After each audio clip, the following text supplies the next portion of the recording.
Hello बच्चों, बिल्कुल मज़े में। तो आज अपन इलास्टिसिटी के जेई मेन के साल 2021 से साल 2025 के बीच में जितने भी टफ पीवाईक्यू आ रखे हैं, या फिर मैं बोलूँ कि ये मस्ट टू पीवाईक्यू है अगर तुम्हें अपनी प्रिपरेशन को बूस्टअप करना है, तो वो आज अपन इस वीडियो में देखेंगे। लेकिन चालू करने से पहले मैं तुम्हें कुछ बताना चाहता हूँ, तुम्हारे ही फायदे की चीज़ है। एक हम लोगों ने एक स्प्रेडशीट प्रिपेयर करी है। इस स्प्रेडशीट का जो लिंक है वो तुम्हें वीडियो के डिस्क्रिप्शन में मिल जाएगा। तो जब तुम इस स्प्रेडशीट के लिंक को खोलोगे तो तुम्हें बेसिकली कुछ ऐसा दिखाई देगा। तो एक हम लोगों ने यहाँ पर एक बहुत ही ऑर्गेनाइज्ड वे में एक चीज़ प्रिपेयर करी है, और वो इसलिए करी है ताकि तुम्हें इधर उधर ढूंढने की ज़रूरत नहीं पड़े। जैसे मैंने यहाँ पर इलेक्ट्रोस्टैटिक्स वाले चैप्टर का टफ पीवाईक्यू वाली सीरीज़ का सेशन लिया है, तो उसके जस्ट बगल में उसकी यूट्यूब की वीडियो का लिंक है और उसके जस्ट बगल में उसकी पीडीएफ है। तो ऐसे ये तीनों सब्जेक्ट में है, फिजिक्स, मैथ्स एंड केमिस्ट्री। बाकी तुम नेक्स्ट पर यही चैनल पर जाकर भी देख सकते हो, तो एक कोर्सेज नाम का सेक्शन है, वहाँ पर तुम्हें ये तीनों सब्जेक्ट की प्लेलिस्ट मिल जाएगी। तो बहुत ही बेनिफिशियल सीरीज़ है, और मैं तो बोलूँगा इसका तुम्हें पूरा फ़ायदा उठाना चाहिए। चलो चालू करते हैं। ये अपने पास पहला क्वेश्चन है। तो क्वेश्चन क्या बोल रहा है, the density and the breaking stress of a wire are 6 into 10 की power 4 kg per metre cube and 1.2 into 10 की पावर 8 न्यूटन पर metre square respectively. The wire is suspended from the rigid support on a planet where the acceleration due to gravity is one third of the value on the surface of the earth. The maximum length of the wire without breaking is। ठीक है भाई। तो तुम देखो यार, इधर पहली बात तो ये है कि उस प्लानिट पर जो एस्केलेशन ड्यू टू ग्रेविटी होगा वो कितना होगा, तो उसको मैं लेट सपोज जी डैश बोल देता हूँ। तो जी डैश की वैल्यू तो मेरे हिसाब से क्या आ जाएगी, g/3 आ जाएगी, मतलब 10/3 मीटर पर सेकेंड स्क्वायर। सही। अब ये अपने पास वो वायर है, ठीक है। इसका मास मैं m मान लेता हूँ। ऑफ कोर्स सी बात है, इसका जो वेट हो जाएगा वो कितना हो जाएगा, m इंटू जी डैश हो जाएगा। तो ये अपना वेट होगा, ठीक है।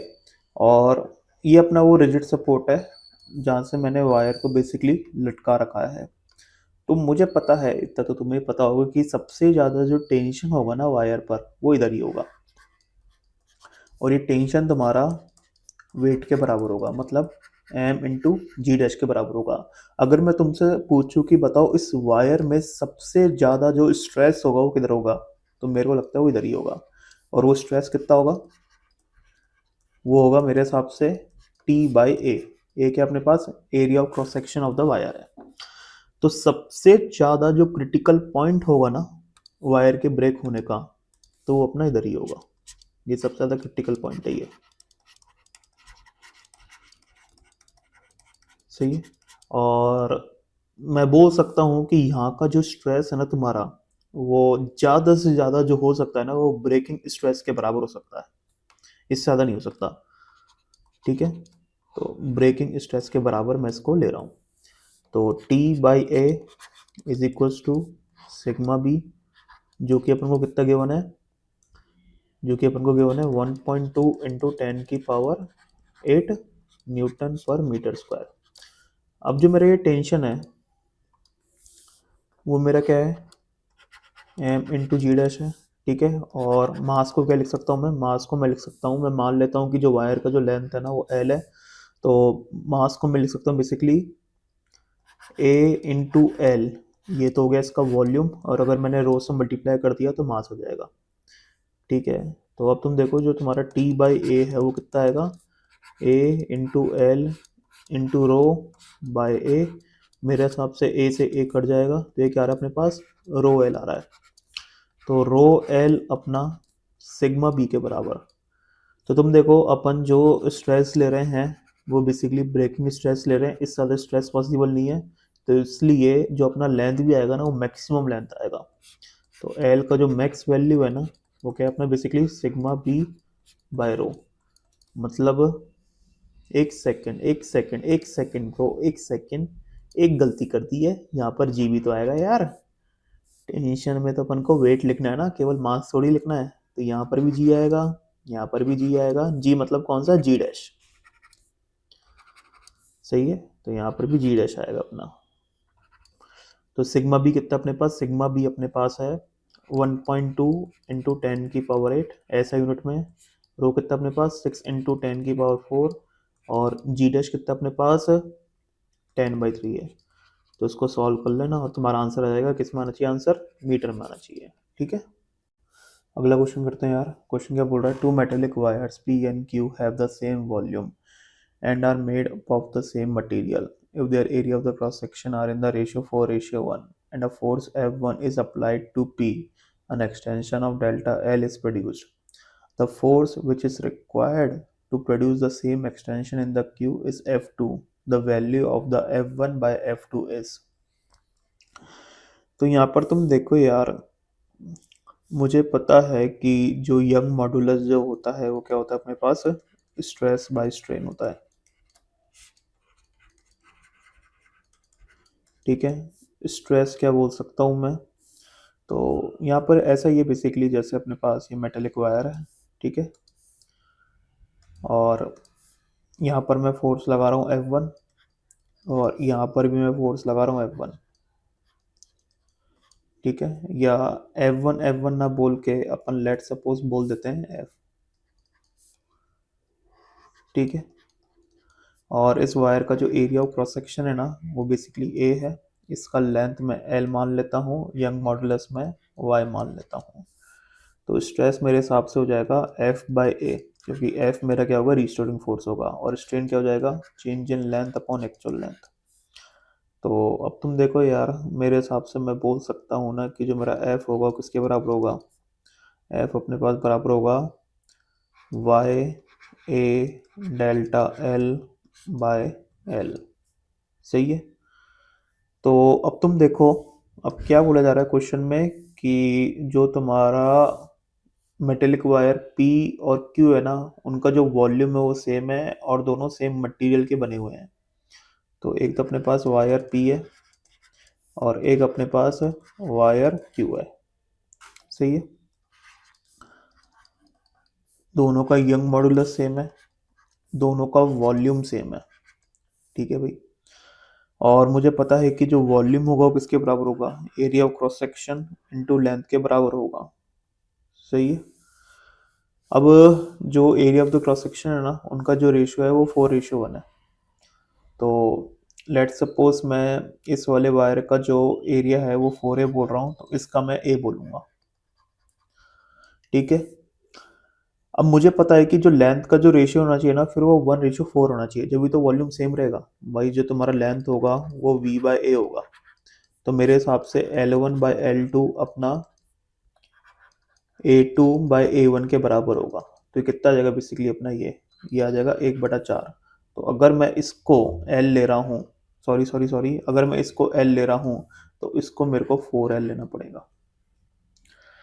ठीक है, अब क्या बोल रहा है कि सेम एक्सटेंशन होना चाहिए, प्रोड्यूस द सेम एक्सटेंशन। तो मतलब इसमें एक्सटेंशन और इसमें भी एक्सटेंशन सेम होना चाहिए, मतलब डेल्टा L सेम होना चाहिए। तो मुझे बताना कि F1/F2 क्या होगा। ठीक है भाई, तो F1/F2 क्या आएगा मेरे हिसाब से, ये अपने पास आएगा simply YA1 delta L upon L divided by YA2 delta L upon L। यहाँ पर लिख दो L1, यहाँ पर लिख दो L2। सही है, मैंने Y दोनों में सेम लिया है, मैंने डेल्टा L दोनों में सेम लिया है, क्योंकि अपन को सेम ही लेना, देख सकते हो तुम। सही है, जहाँ पर फर्क था, मतलब एक तो एरिया ऑफ क्रॉस सेक्शन में फर्क था और एक लेंथ में फर्क था, तो वो मैंने अलग अलग ले लिया है।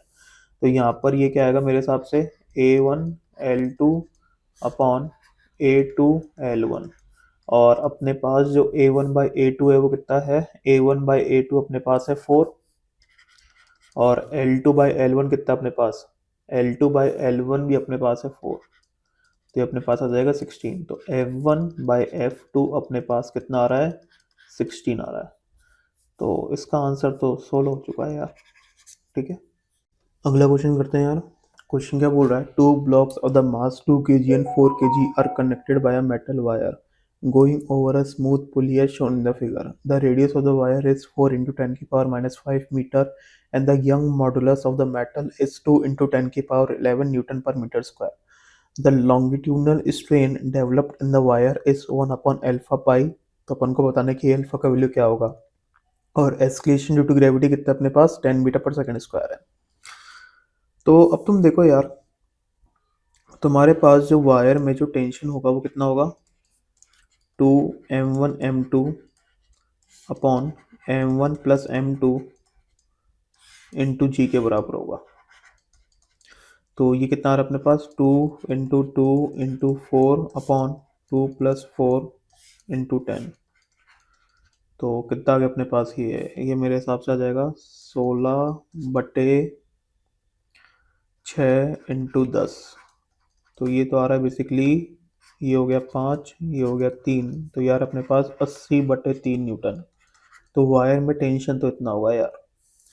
ठीक है, अपन को तो क्या निकालना है, longitudinal strain develop in the wire.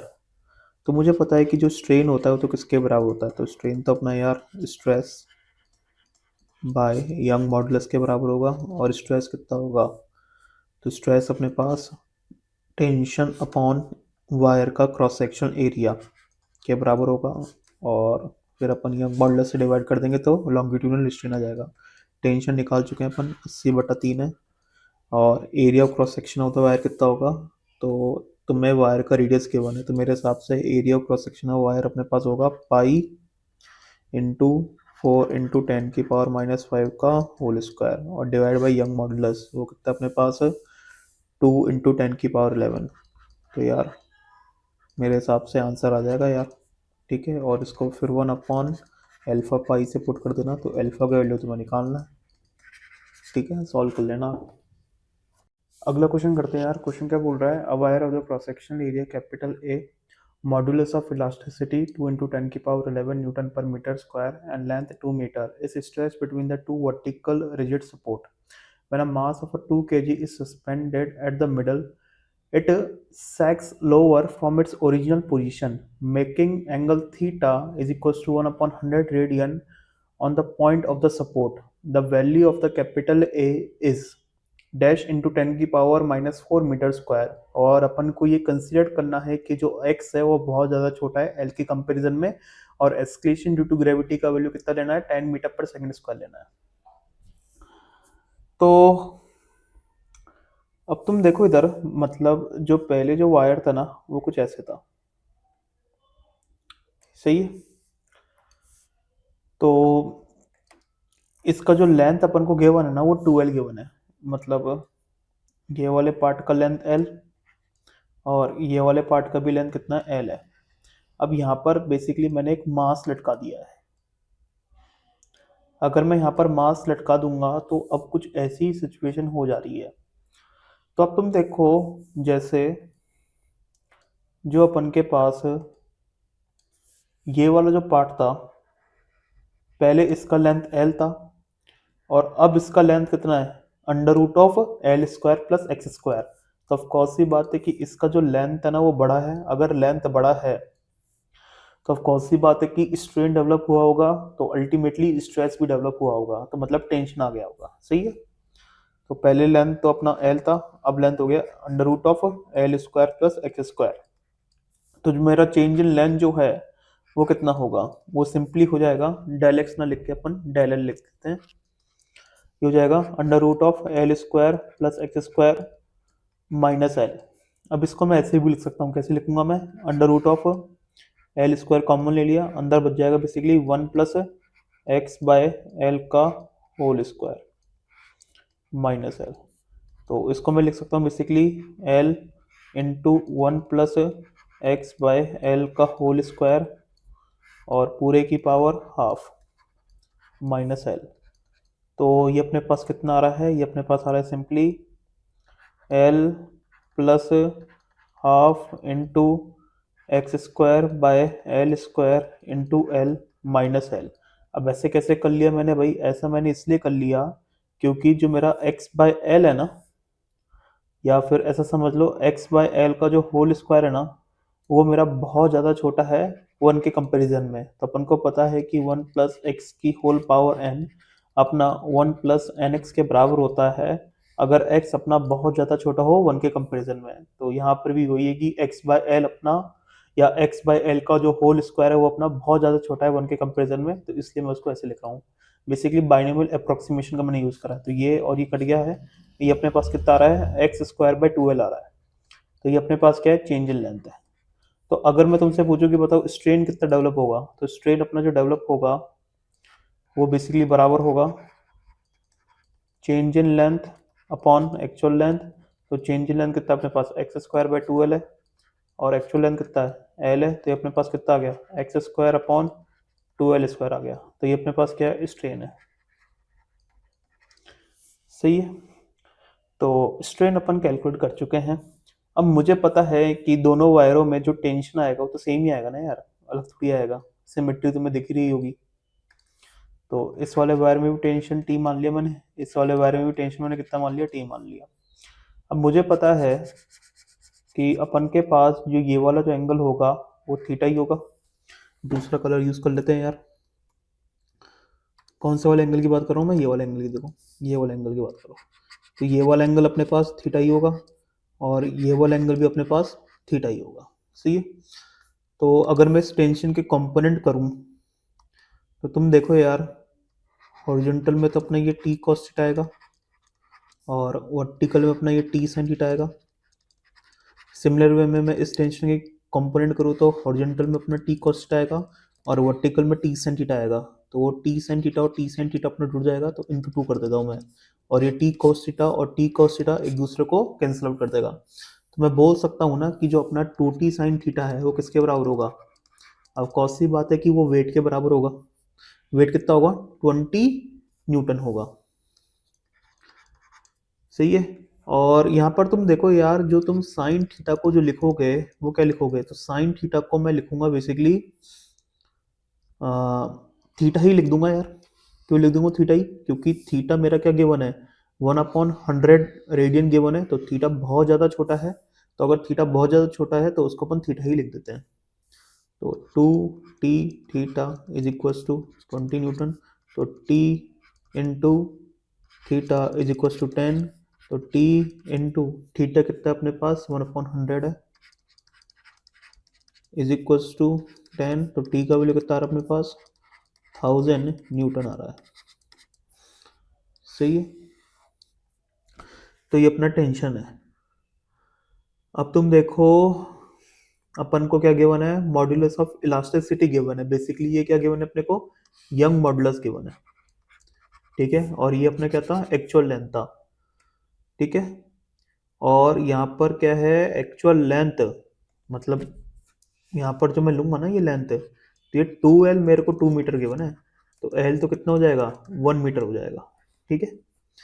तो अब तुम देखो यंग मॉडुलस क्या होता है अपने पास, स्ट्रेस बाय स्ट्रेन। ठीक है। तो Young modulus is equal to stress क्या हो जाएगा T बाय ए और स्ट्रेन क्या हो जाएगा डेल एल बाय एल। तो यहाँ पर तुम देख सकते हो कि जो अपना एरिया ऑफ क्रॉस सेक्शन है वो किसके बराबर होगा T L upon del L into Young modulus. सही है। टी तो अपना 1000, एल अपना 1 अपॉन डेल एल कितना अपने पास है एक्स स्क्वायर बाय 2l है। सॉरी हाँ, डेल एल अपना कितना है एक्स स्क्वायर बाय 2l ही है। तो एक्स स्क्वायर बाय 2l और इंटू यंग मॉडुलस, और यंग मॉडुलस भी अपन को गिवन है यार 2 इंटू 10 की पावर 11, 2 इंटू 10 की पावर 11।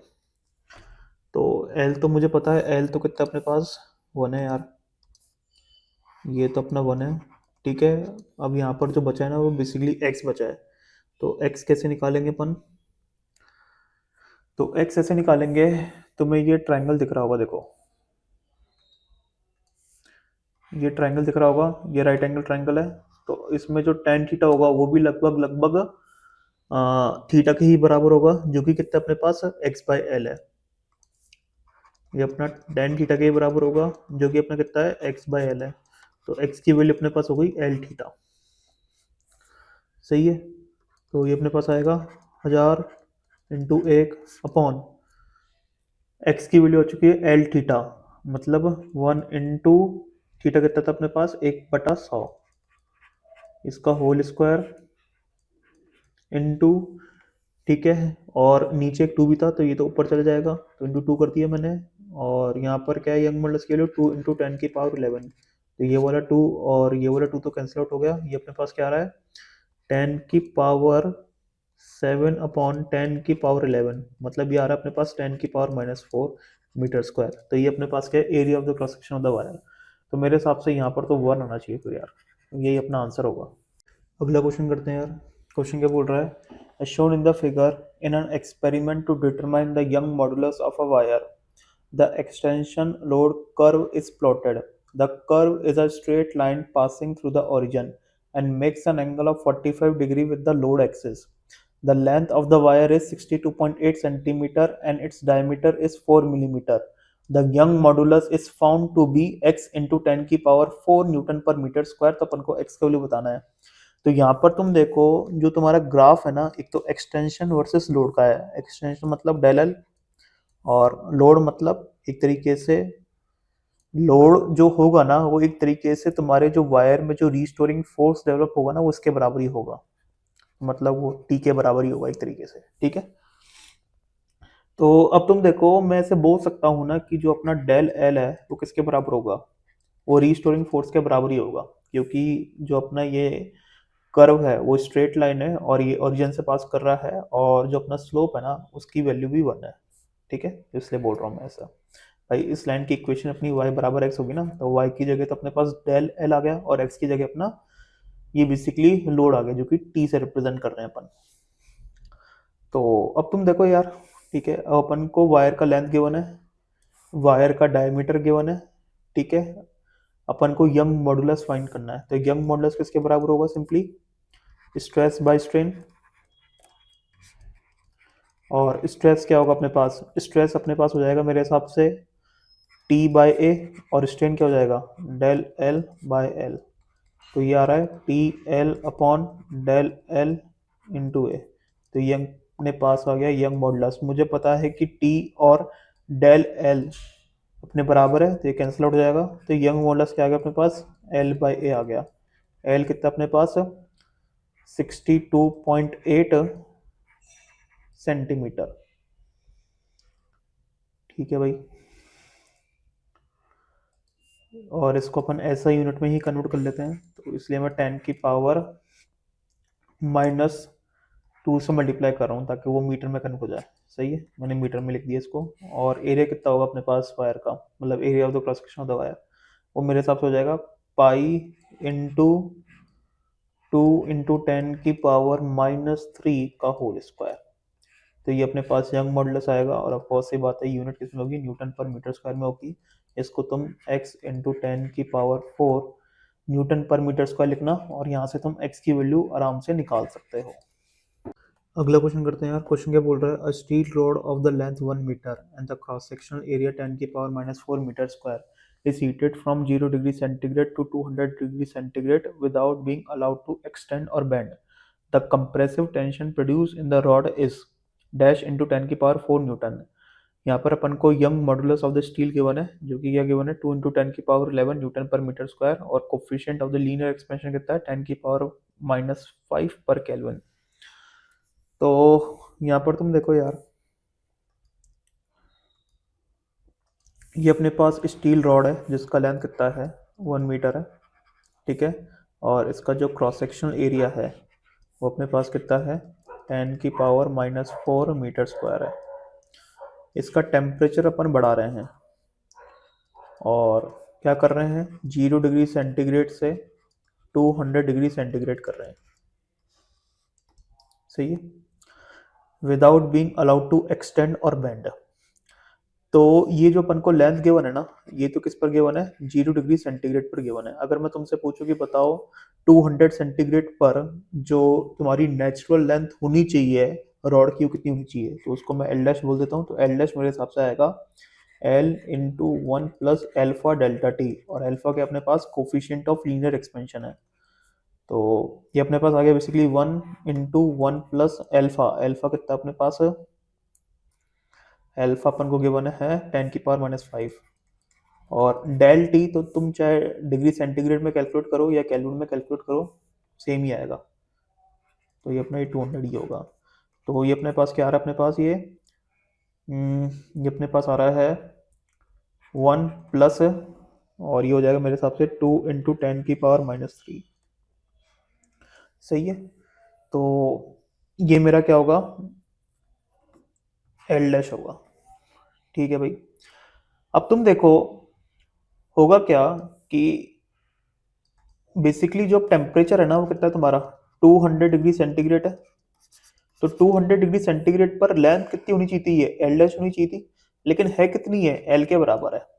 तो मतलब जो उसकी नेचुरल लेंथ होनी चाहिए उससे उसकी कम लेंथ है। तो अगर ऐसा है तो होगा क्या कि इस रॉड में ना तुम्हारा टेंशन डेवलप हो जाएगा। और वो टेंशन कैसा होगा तुम्हारा, और वो टेंशन तुम्हारा होगा बेसिकली कंप्रेसिव टेंशन।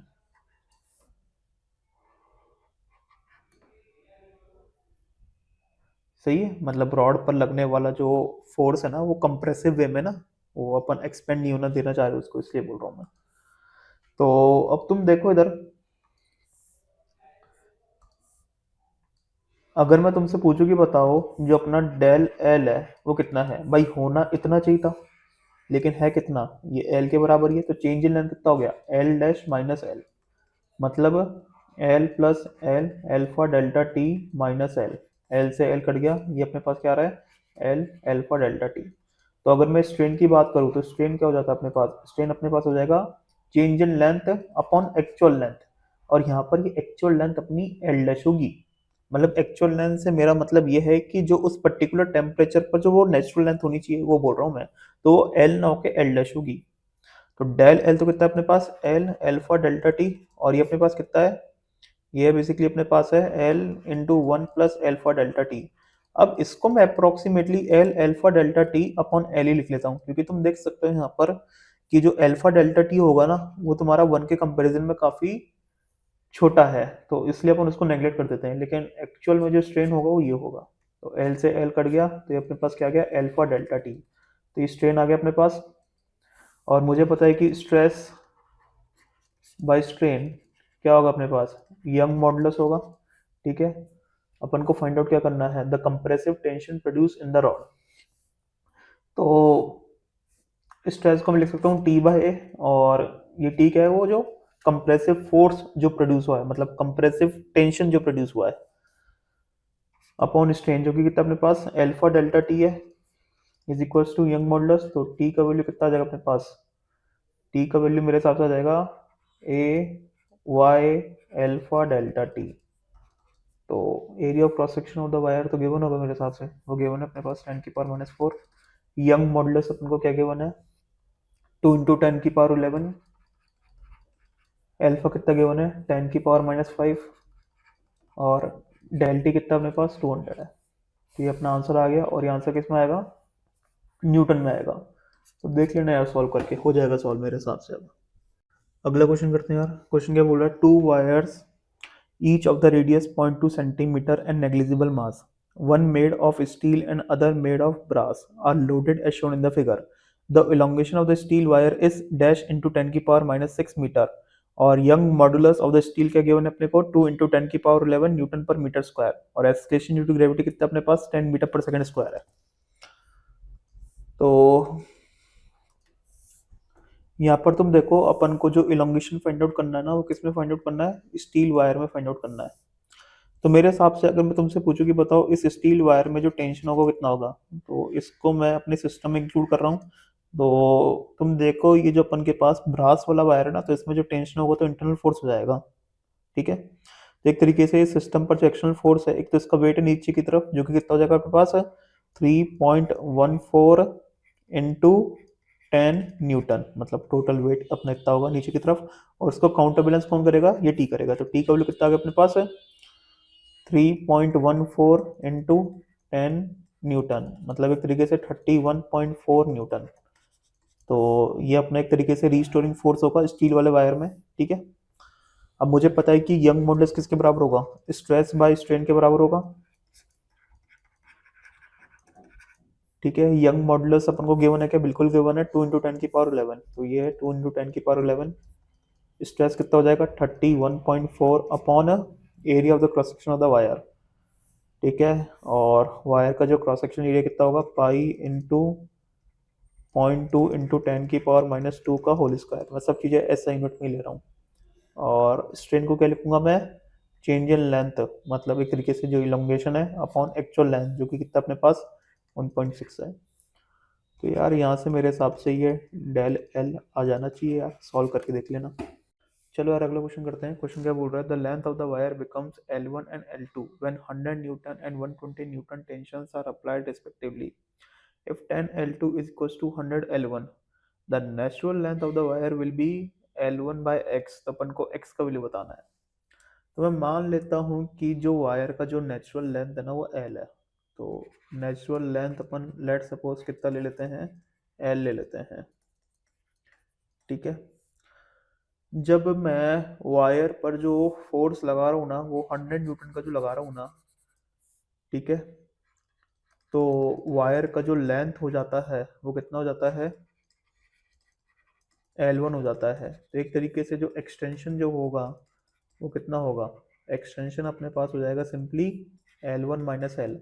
तो मैं ये लिख सकता हूँ कि जो अपने पास 100 है, जो कि वायर में जो टेंशन डेवलप हुआ है वो किसके बराबर होगा, K इंटू डेल एल, जो कि किसके बराबर है, L1 माइनस एल। जैसे अपन स्प्रिंग में करते हैं ना वैसे ही मैं लिख रहा हूँ यार। ठीक है, जब मैंने फोर्स 120 न्यूटन अप्लाई करा तो वायर में जो टेंशन डेवलप हुआ वो 120 न्यूटन का हुआ, और लेंथ कितना हो गया अपने पास, L2 हो गया। तो एक्सटेंशन कितना होगा अपने पास, एक्सटेंशन अपने पास होगा सिंपली L2 माइनस एल। तो यहाँ पर मैं लिख सकता हूँ कि 120 किसके बराबर होगा, K into L2 minus L के बराबर होगा। तो ये अपने पास इक्वेशन 1, ये अपने पास इक्वेशन 2, दोनों को डिवाइड मारते हैं। तो 100 is equals to K into L1 minus L divide by, यहाँ पर आएगा 120 और यहाँ पर आएगा K into L2 minus L. तो मेरे हिसाब से K और ये K निपट गया, ये 6 हो गया, ये 5 हो गया, क्रॉस मल्टीप्लाई मारते हैं। 5L2 माइनस 5L किसके बराबर होगा, 6L1 माइनस 6L। सही है, तो ये अपने पास क्या आ रहा है, L is equals to 6L1 minus 5L2। अपन को जो नेचुरल फाइंड करनी है ना, तो वो L1 के टर्म्स में फाइंड आउट करनी है। तो L2 का वैल्यू मैं लिख सकता हूँ 11L1 बाय 10। तो ये अपने पास होगा 6L1 minus 5 into 11L1 bye 10। ये अपने पास क्या हो गया, 2 हो गया। ये अपने पास क्या आ रहा है, ये आ रहा है L1 बाई 2। तो ये अपना L है, तो और x का वैल्यू तो 2 आ रहा है, यही क्या होगा अपना आंसर होगा। अगला क्वेश्चन करते हैं यार। क्वेश्चन क्या बोल रहा है, a wire of the length capital L and the radius small r is clamped rigidly at one end and the other end of the wire is pulled by a force small f, its length increases by small l। ठीक है भाई, another wire of the same material of the length 2 capital L and the radius 2 small r is pulled by a force 2f, then the increase in its length will be। तो एक wire है जिसका length कितना capital L है, और इस wire का जो रेडियस है ना अपने पास वो कितना है, स्मॉल r है। सही है, तो अब क्या कर रहा हूँ मैं, यहाँ पर मैं फोर्स F लगा रहा हूँ। ठीक है, और ऑफ कोर्स सी बात है कि इस वायर का जो दूसरा एंड है ना वो क्लैम्प्ड है। तो इस वायर में जो एक तरीके से रिस्टोरिंग फोर्स जो डेवलप होगा, मतलब रिस्टोरिंग फोर्स जो अपने पास आना चाहिए वो अपने पास कितना आना चाहिए, F आना चाहिए। सही है, तो अब तुम देखो ये बोल रहा है कि जो इसका लेंथ है ना वो इंक्रीज कर जाता है बाय स्मॉल एल। तो एक तरीके से जो अपने पास इलोंगेशन है ना वो स्मॉल एल के बराबर है। तो मैं लिख सकता हूँ कि F upon pi R square, ये अपने पास स्ट्रेस हो गया, किसके बराबर होगा, ये यंग मॉडुलस इनटू स्ट्रेन के बराबर होगा। और स्ट्रेन क्या होगा, चेंज इन लेंथ जो कि स्मॉल एल है अपॉन एक्चुअल लेंथ जो कि कैपिटल एल है। तो ये अपने पास इक्वेशन 1। अब ये क्या है कि ये अपने पास वायर है, ठीक है, और इसका जो लेंथ है ना वो कितना है, 2 इंटू कैपिटल एल है, और इसका जो रेडियस है ना वो 2 इंटू स्मॉल आ रहा है, और ये सेम मटेरियल का है, मतलब यंग मॉडुलस मेरा सेम होगा दोनों का। सही है। अब इसमें जो मैं फोर्स लगा रहा हूँ ना वो 2F का लगा रहा हूँ, तो कौन सी बात है कि जो रिस्टोरिंग फोर्स जो डेवलप होगा ना वो कितना होगा, 2F का होगा, क्योंकि जो वायर का जो दूसरा एंड था ना वो बेसिकली क्लैम्प था। तो अब तुम देखो यहाँ पर मैं लिखूंगा 2F upon pi into 2R का होल स्क्वायर। ये अपने पास क्या हो गया, स्ट्रेस हो गया, किसके बराबर होगा, यंग मॉडुलस इनटू स्ट्रेन, और स्ट्रेन क्या होगा अपने पास, del L upon actual length, जो कि कितनी अपने पास 2L है। ये अपने पास इक्वेशन 2, बस सॉल्व हो गया यार। अब तो कुछ बचा ही नहीं है क्वेश्चन में।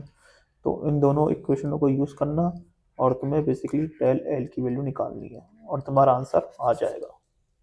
अगला क्वेश्चन करते हैं यार। क्वेश्चन क्या बोल रहा है, एक एक्सपेरिमेंट अपन परफॉर्म कर रहे हैं to determine the Young modulus of the wire of the length exactly 1 metre, मतलब लेंथ बिल्कुल एग्जैक्ट है जो कि 1 मीटर है। The extension in the length of the wire is measured as 0.4 millimetre with the uncertainty of plus minus 0.02 millimeter. When the load of a 1 kg is applied, the diameter of the wire is measured as 0.4 millimeter with the uncertainty of plus minus 0.01 millimeter. The error in the measurement of the Young modulus del y is found to be x into 10 की power 10 Newton पर metre square. तो अपन को x का value बताना है और acceleration due to gravity का वैल्यू कितना है, 10 मीटर पर सेकंड स्क्वायर है। तो लेंथ बिल्कुल एग्जैक्ट है जो कि 1 मीटर है। तो अगर ये एग्जैक्ट है ना तो इसमें कोई भी अपनी अनसर्टेनिटी नहीं होगी। ठीक है। अब अपन को जो फाइंड आउट करना है ना वो क्या फाइंड आउट करना है, the maximum permissible error in young modulus, मतलब डेल वाई फाइंड आउट करना है यार अपन को। तो सबसे पहले तो यार अपन यंग मॉडुलस ही फाइंड आउट करते हैं। तो यंग मॉडुलस क्या हो जाएगा, सिंपली एफ बाय ए, तो ये तो अपना स्ट्रेस हो गया, और डेल एल बाय एल ये अपना स्ट्रेन हो गया। तो एफ एल अपॉन ए डेल एल। तो एफ कितना दे रखा है अपन को यार, तो बोल रखा है ना कि load of 1 kg is applied. ठीक है। तो अगर 1 kg का लोड अप्लाई कर रहे हैं तो एक तरीके से जो तुम्हारे वायर में जो टेंशन आएगा ना वो 10 न्यूटन का आएगा। और एल कितना अपने पास, एल है 1 metre. Area of the cross section of the wire कितना अपने पास, तो डायमीटर ऑफ द वायर कितना दे रखा है, 0.4 मिलीमीटर। तो ये मेरे हिसाब से जाएगा पाई इंटू 0.2 इंटू 10 की पावर -3 का होल स्क्वायर। ये area of the cross section of the wire है। और डेल एल कितना होगा अपने पास है, ये अपने पास हो जाएगा सिंपली 0.4 इंटू 10 की पावर -3। तो यहाँ से अपने पास यंग मॉडुलस आ जाएगा। अब तुम देखो यंग मॉडुलस अपना किसके बराबर है, यंग मॉडुलस अपना बराबर है एफ एल अपॉन ए डेल एल, इसी के बराबर ही तो था। तो इसको मैं ऐसे लिख लेता हूँ यार, तुम्हें कंफ्यूजन कम होगा। एफ इनटू ये जो एक्चुअल लेंथ है ना इसको मैं कैपिटल एल लिख लेता हूँ, upon area of the cross section of the wire. और area of the cross section of the wire को मैं लिख लेता हूँ basically pi D square by 4, ये सही रहेगा। हाँ। और ये जो अपने पास जो चेंज इन लेंथ है ना इसको मैं लेट सपोज लिख लेता हूँ, क्या लिख लें यार इसको, चलो इसको अपन लिख लेते हैं यार x। तो x को मैं बेसिकली क्या मान रहा हूँ, चेंज इन लेंथ या एक्सटेंशन, या फिर क्या अपने पास ये एक्सटेंशन है। ठीक है, मैंने ये लिख दिया बगल में ताकि तुम्हें कंफ्यूजन ना हो। तो यहाँ पर तुम देखो अगर मैं ये लिखना चाहूँ कि del y upon y is equals to del f upon F plus del L upon L plus 2 del d upon d plus del x by x, ये मैं लिख सकता हूँ, इसमें कोई दिक्कत वाली बात नहीं है। मुझे पता है कि ये अपना जीरो होगा क्योंकि लोड के बारे में तो कुछ बोल ही नहीं रखा कि इसमें कोई अनसर्टेनिटी है या नहीं। तो मैं तो ये मानूंगा कि ये तो बिल्कुल सर्टन है, मतलब एग्जैक्ट लोड अपन को पता है कि वो अपना कितना है, 1 kg का है। तब कौन सी बात है कि जो रिस्टोरिंग फोर्स जो आएगा अपने वायर में वो भी एग्जैक्टली 10 न्यूटन का होगा। तो इसमें अपन कोई एरर मान नहीं रहे हैं। ठीक है, इसमें कोई एरर दे नहीं रखी है कि एक्चुअल जो लेंथ है ना वो बिल्कुल एग्जैक्ट जो कि कितना है 1 मीटर है। जो भी अनसर्टेनिटी है ना वो तुम्हारी एक तो डायमीटर को मेजर करने में है और एक एक्सटेंशन को मेजर करने में है। तो del y upon y is equal to del d by d plus del x by x. तो मेरे हिसाब से आएगा 2 इंटू डेल डी कितना है, डेल डी अपने पास होगा 0.01 और डी कितना है 0.4 है, प्लस डेल एक्स कितना अपने पास है, डेल एक्स अपने पास होगा मेरे हिसाब से 0.02 और एक्स कितना अपने पास 0.4 है।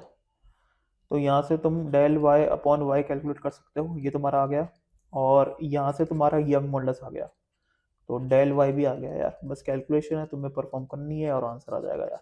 मेरा काम तो मेथड बताना है, वरना कैलकुलेशन करना तुम्हारा काम है। अगला क्वेश्चन करते हैं यार। क्वेश्चन क्या बोल रहा है, a uniform heavy rod of the mass 20 kg, cross sectional area of 0.4 meter square and the length 20 meter is hanging from a fixed support. Neglecting the lateral contraction, the elongation in the rod due to its own weight is x into 10 की power minus 9 meter. The value of the x is, और अपन को young modulus given है 2 into 10 की power 11 newton पर metre square, और escalation due to gravity का value कितना है अपने पास 10 मीटर पर सेकंड स्क्वायर है। तो यहाँ पर तुम देखो यार, मुझे पता है कि अगर ऐसी सिचुएशन है तो तुम्हें पता है कि इस रॉड के हर एक पॉइंट पर जो टेंशन डेवलप होगा ना वो अलग अलग होगा। तो अगर टेंशन तुम्हारा अलग अलग डेवलप होगा तो ऑफ कोर्स ये बात है कि स्ट्रेस भी अलग अलग डेवलप होगा। अगर स्ट्रेस अलग अलग डेवलप होगा, और मुझे पता है कि जो स्ट्रेन होता है वो किसके बराबर होता है, स्ट्रेन होता है अपने पास स्ट्रेस अपॉन यंग मॉडुलस के बराबर होता है। तो यंग मॉडुलस तो तुम्हारे हर एक पॉइंट के लिए सेम रहेगा, ठीक है, लेकिन स्ट्रेस हर एक पॉइंट के लिए अलग अलग होगा, तो स्ट्रेन भी हर एक पॉइंट के लिए अलग अलग होगा। सही है, मैं तुम्हें समझाता हूँ क्या बोलना चाह रहा हूँ मैं। तो ये अपने पास एक यूनिफॉर्म हैवी रॉड है जिसका मास कितना है 20 kg है, मतलब मास डिस्ट्रीब्यूशन यूनिफॉर्म है, मतलब बराबर बराबर लेंथ पर बराबर बराबर मास पाया जाएगा। ठीक है भाई, इसका लेंथ अपन को कितना गिवन है 20 मीटर गिवन है। तो अगर मैं मास पर यूनिट लेंथ की बात करूँ तो अपने पास आएगा 1 kg पर मीटर। ठीक है भाई, अब अगर मैं इतने सेक्शन का एफबीडी बनाऊं, कितने सेक्शन का, देखो इतने सेक्शन का,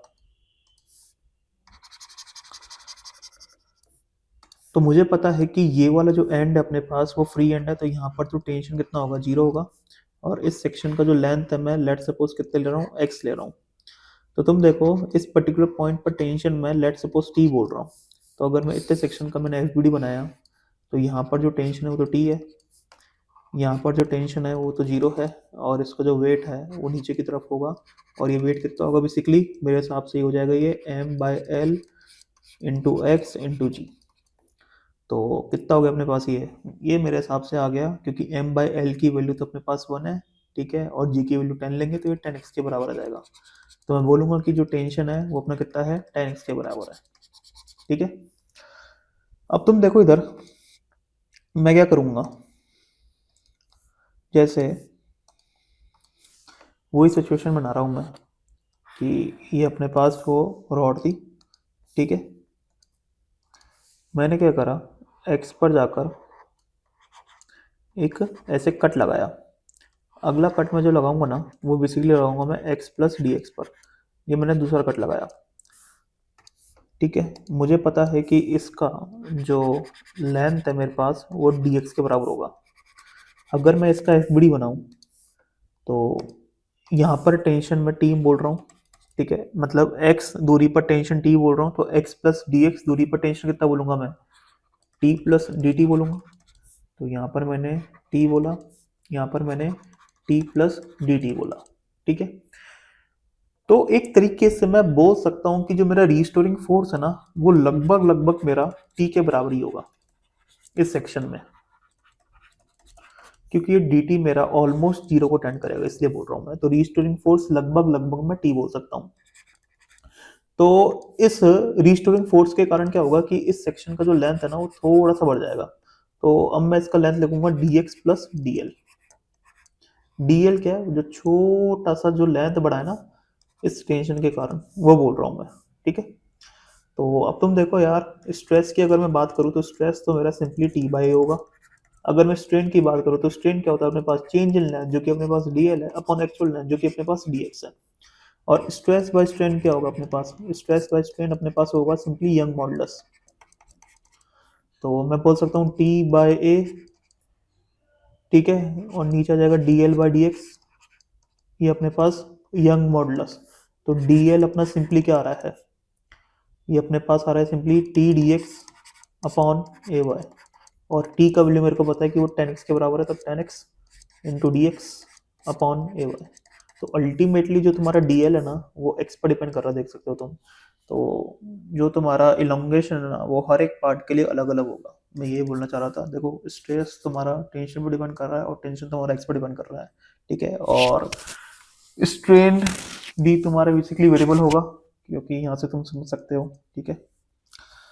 तो बस अब तो क्वेश्चन सॉल्व हो गया। अपने पास dl की वैल्यू हो चुकी है, जो कि कितनी अपने पास है 10x dx upon A Y, ए की वैल्यू गिवन है क्या क्वेश्चन में। तो area of the cross section of the wire अपने पास 0.4 है, और लेंथ कितना है टोटल 20 मीटर है, ठीक है। और यंग मॉडुलस कितना अपने पास 2 × 10⁻11 है। तो ए का वैल्यू तो 0.4 लेना है, ठीक है। और यंग मॉडुलस कितना है 2 × 10⁻11, 2 × 10⁻11। अगर टोटल इलोंगेशन को फाइंड आउट करना है तो इंटीग्रेट, और एक्स मेरा कहाँ से कहाँ तक वेरी करेगा, 0 से लेकर एल तक वेरी करेगा यार, सही है ना। तो ये मेरे हिसाब से आ जाएगा कितना 5x² अपॉन 0.4 इंटू 2 इंटू 10⁻11, और इसका लिमिट कहाँ से कहाँ तक 0 से लेकर एल तक, और एल कितना दे रखा अपने को 20 मीटर दे रखा 20। तो ये अपना आंसर होगा, सॉल्व करके देख लेना, हो जाएगा मेरे हिसाब से सॉल्व। अब अगला क्वेश्चन करते हैं यार। तो क्वेश्चन क्या बोल रहा है, steel wire of the length 3.2 metre और उसका यंग मॉडुलस भी अपन को गिवन है, and copper wire of length 4.4 metre और उसका अपन को यंग मॉडुलस भी गिवन है, और दोनों का अपन को बेसिकली रेडियस भी गिवन है, are connected end to end. When stretched by a load, the net elongation is found to be 1.4 millimeter. The load applied in Newton will be। तो जैसे अपन ने एक लोड अप्लाई कर दिया है, ठीक है, जिसका मास मैं m बोल देता हूँ, तो इसका जो वेट हो जाएगा वो सिंपली क्या हो जाएगा mg हो जाएगा यार। तो अब तुम देखो सिचुएशन होगा क्या, सिचुएशन अपनी कुछ ऐसी होगी, जैसे इस वाले वायर को मैं ले लेता हूँ, स्टील वाला वायर है, और इस वाले वायर को मैं ले लेता हूँ कि ये अपने पास कॉपर वाला वायर है, ठीक है। मुझे पता है कि यहाँ पर जो टेंशन अपने पास आएगा वो अपने पास mg के बराबर ही होगा, ठीक है। तो ये मेरे को टेंशन फाइंड आउट करना है कि कितना होगा। इसका जो लेंथ है, लेट सपोज L1 बोलता हूँ, तो L1 की वैल्यू अपने को क्या गिवन है 3.2 मीटर गिवन है, और इसका जो यंग मॉडुलस है उसको मैं y1 बोल रहा हूँ, ये अपने को कितना गिवन है 2 × 10⁻11 न्यूटन पर मीटर स्क्वायर गिवन है, ठीक है। इसका लेंथ अपने को कितना गिवन है 4.4 मीटर गिवन है, और इसका जो यंग मॉडुलस है अपने को कितना गिवन है 1.1 × 10⁻11 न्यूटन पर मीटर स्क्वायर गिवन है। और जो अपना जो रेडियस है वो तो दोनों वायरों का सेम है, तो रेडियस अपने पास कितना है 1.4 मिलीमीटर का है। मैं मान लेता हूँ कि इसमें जो इलोंगेशन आया वो डेल L1 का आया, इसमें जो इलोंगेशन आया वो डेल L2 का आया। तो अपन के पास जो नेट इलोंगेशन होगा वो del L1 plus del L2 के बराबर होगा, सही है। और ये शायद अपन को गिवन है, ठीक है, जो कि 1.4 मिलीमीटर है। तो ये अपने को डेल L गिवन है और ये अपने पास 1.4 मिलीमीटर है, सही है।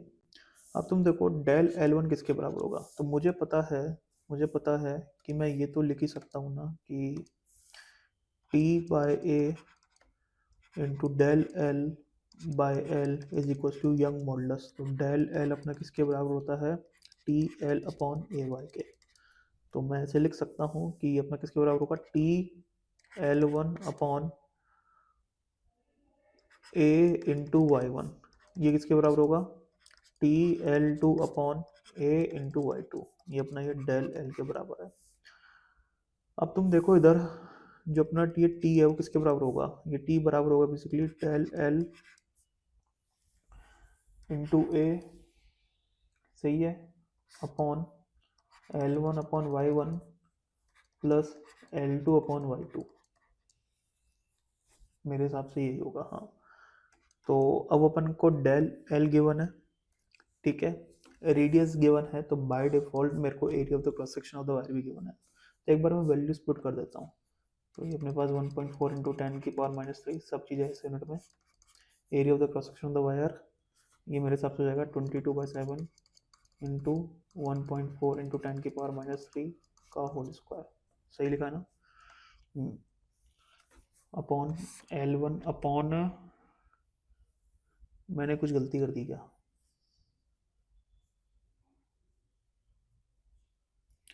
नहीं, कोई गलती नहीं करी मैंने। L1 की वैल्यू कितनी होगी अपने पास? L1 की वैल्यू अपने पास होगी सिंपली 3.2 मीटर। ठीक है, तो अपने पास होगा ये 3.2 अपॉन y1 कितना अपने पास है 2 इंटू 10⁻11, 2 इंटू 10⁻11। सही है। L2 कितना अपने पास है? L2 अपने पास है 4.4 और y2 कितना अपने पास 1.1 इंटू 10⁻11। ठीक है, और सब चीज़ें ऐसा यूनिट में जहाँ तक मुझे पता है। हाँ, तो ये अपना जो आंसर आएगा ना वो न्यूटन में आएगा। तो सॉल्व करके देख लेना यार। मेरे को जहाँ तक याद है इसका जो आंसर है ना वो ऑप्शन 4 है। अगला क्वेश्चन करते हैं यार। क्वेश्चन क्या बोल रहा है? A string of the area of the cross section 4 millimetre square and length 0.5 metre होगा मेरे हिसाब से। ये सही है। Is connected with the rigid body of the mass 2 kg। ठीक है, the body is rotated in a vertical circular path of the radius 0.5 metre. The body acquires a speed of 5 meter per second at the bottom of the circular path. The strain produced in the string when the body is at the bottom of the circle is dash into 10 की power -5। और young modulus अपन को given है basically string का, जो कि 10 की power 11 newton पर metre square है। और एस्केलेशन ड्यू टू ग्रेविटी का वैल्यू गिवन है जो कि है 10 मीटर पर सेकंड स्क्वायर। तो तुम देखो यहाँ पर अपने पास ये जो है ना, ये अपने पास वो स्ट्रिंग है। ठीक है, और स्ट्रिंग मेरी मासलेस है। और ये अपने पास बेसिकली क्या है, एक रिजिड बॉडी है जिसका मास कितना गिवन है 2 kg गिवन है। तो यहाँ पर तुम देखो ये अपने पास एक रिजिड बॉडी है, मास कितना 2 kg है। ठीक है, और ये स्ट्रिंग का लेंथ अपने पास कितना है 0.5 मीटर है। और इसको अपन घुमा रहे हैं बेसिकली एक सर्कल में, और उस सर्कल का रेडियस कितना है 0.5 मीटर है। तब कौन सी बात है कि जो तुम्हारा ये स्ट्रिंग का लेंथ होगा ना वही तुम्हारे सर्कल का रेडियस भी है। अब जब ये बॉटम पर आता है तो इसके पास जो वेलोसिटी है वो कितनी है अपने पास है? वेलोसिटी दे रखी है अपने को 5 मीटर पर सेकंड। ठीक है, अगर मैं तुमसे पूछूं कि बताओ स्ट्रिंग में जो टेंशन डेवलप होगा कितना होगा, तो इस बॉब का एफ बनाओ। तो इस बॉब पर ऊपर की तरफ तो टी लग रहा है, जो स्ट्रिंग अप्लाई करी होगी, नीचे की तरफ एम लग रहा है जो कि 20 के बराबर होगा। ठीक है, और इसके बाद जो वेलोसिटी ना वो इस तरफ है जो कितनी है 5 मीटर पर सेकंड है। तो तुम देख सकते हो सेंटर की तरफ नेट फोर्स कितना रहा है टी माइनस एम, मतलब टी माइनस 20 किसके बराबर होगा? ये सेंट्रीपिटल फोर्स के बराबर होगा, जो कितना होगा अपने पास M V square by R, मतलब 2 इंटू वी स्क्वायर, मतलब 5 स्क्वायर बाय आर। आर कितना अपने पास 0.5 है। तो यहाँ से अपने पास टेंशन आ गया। तो टेंशन कितना आएगा 20 प्लस है, और ये कितना हो जाएगा मेरे हिसाब से? ये हो जाएगा 2 इंटू 25 अपॉन 0.5। तो ये कितना आ रहा है अपने पास? T is equal to 20 plus 50 into 10 upon 5, ये आ गया 10। तो मेरे हिसाब से ये टेंशन कितना आ गया 120 न्यूटन आ गया।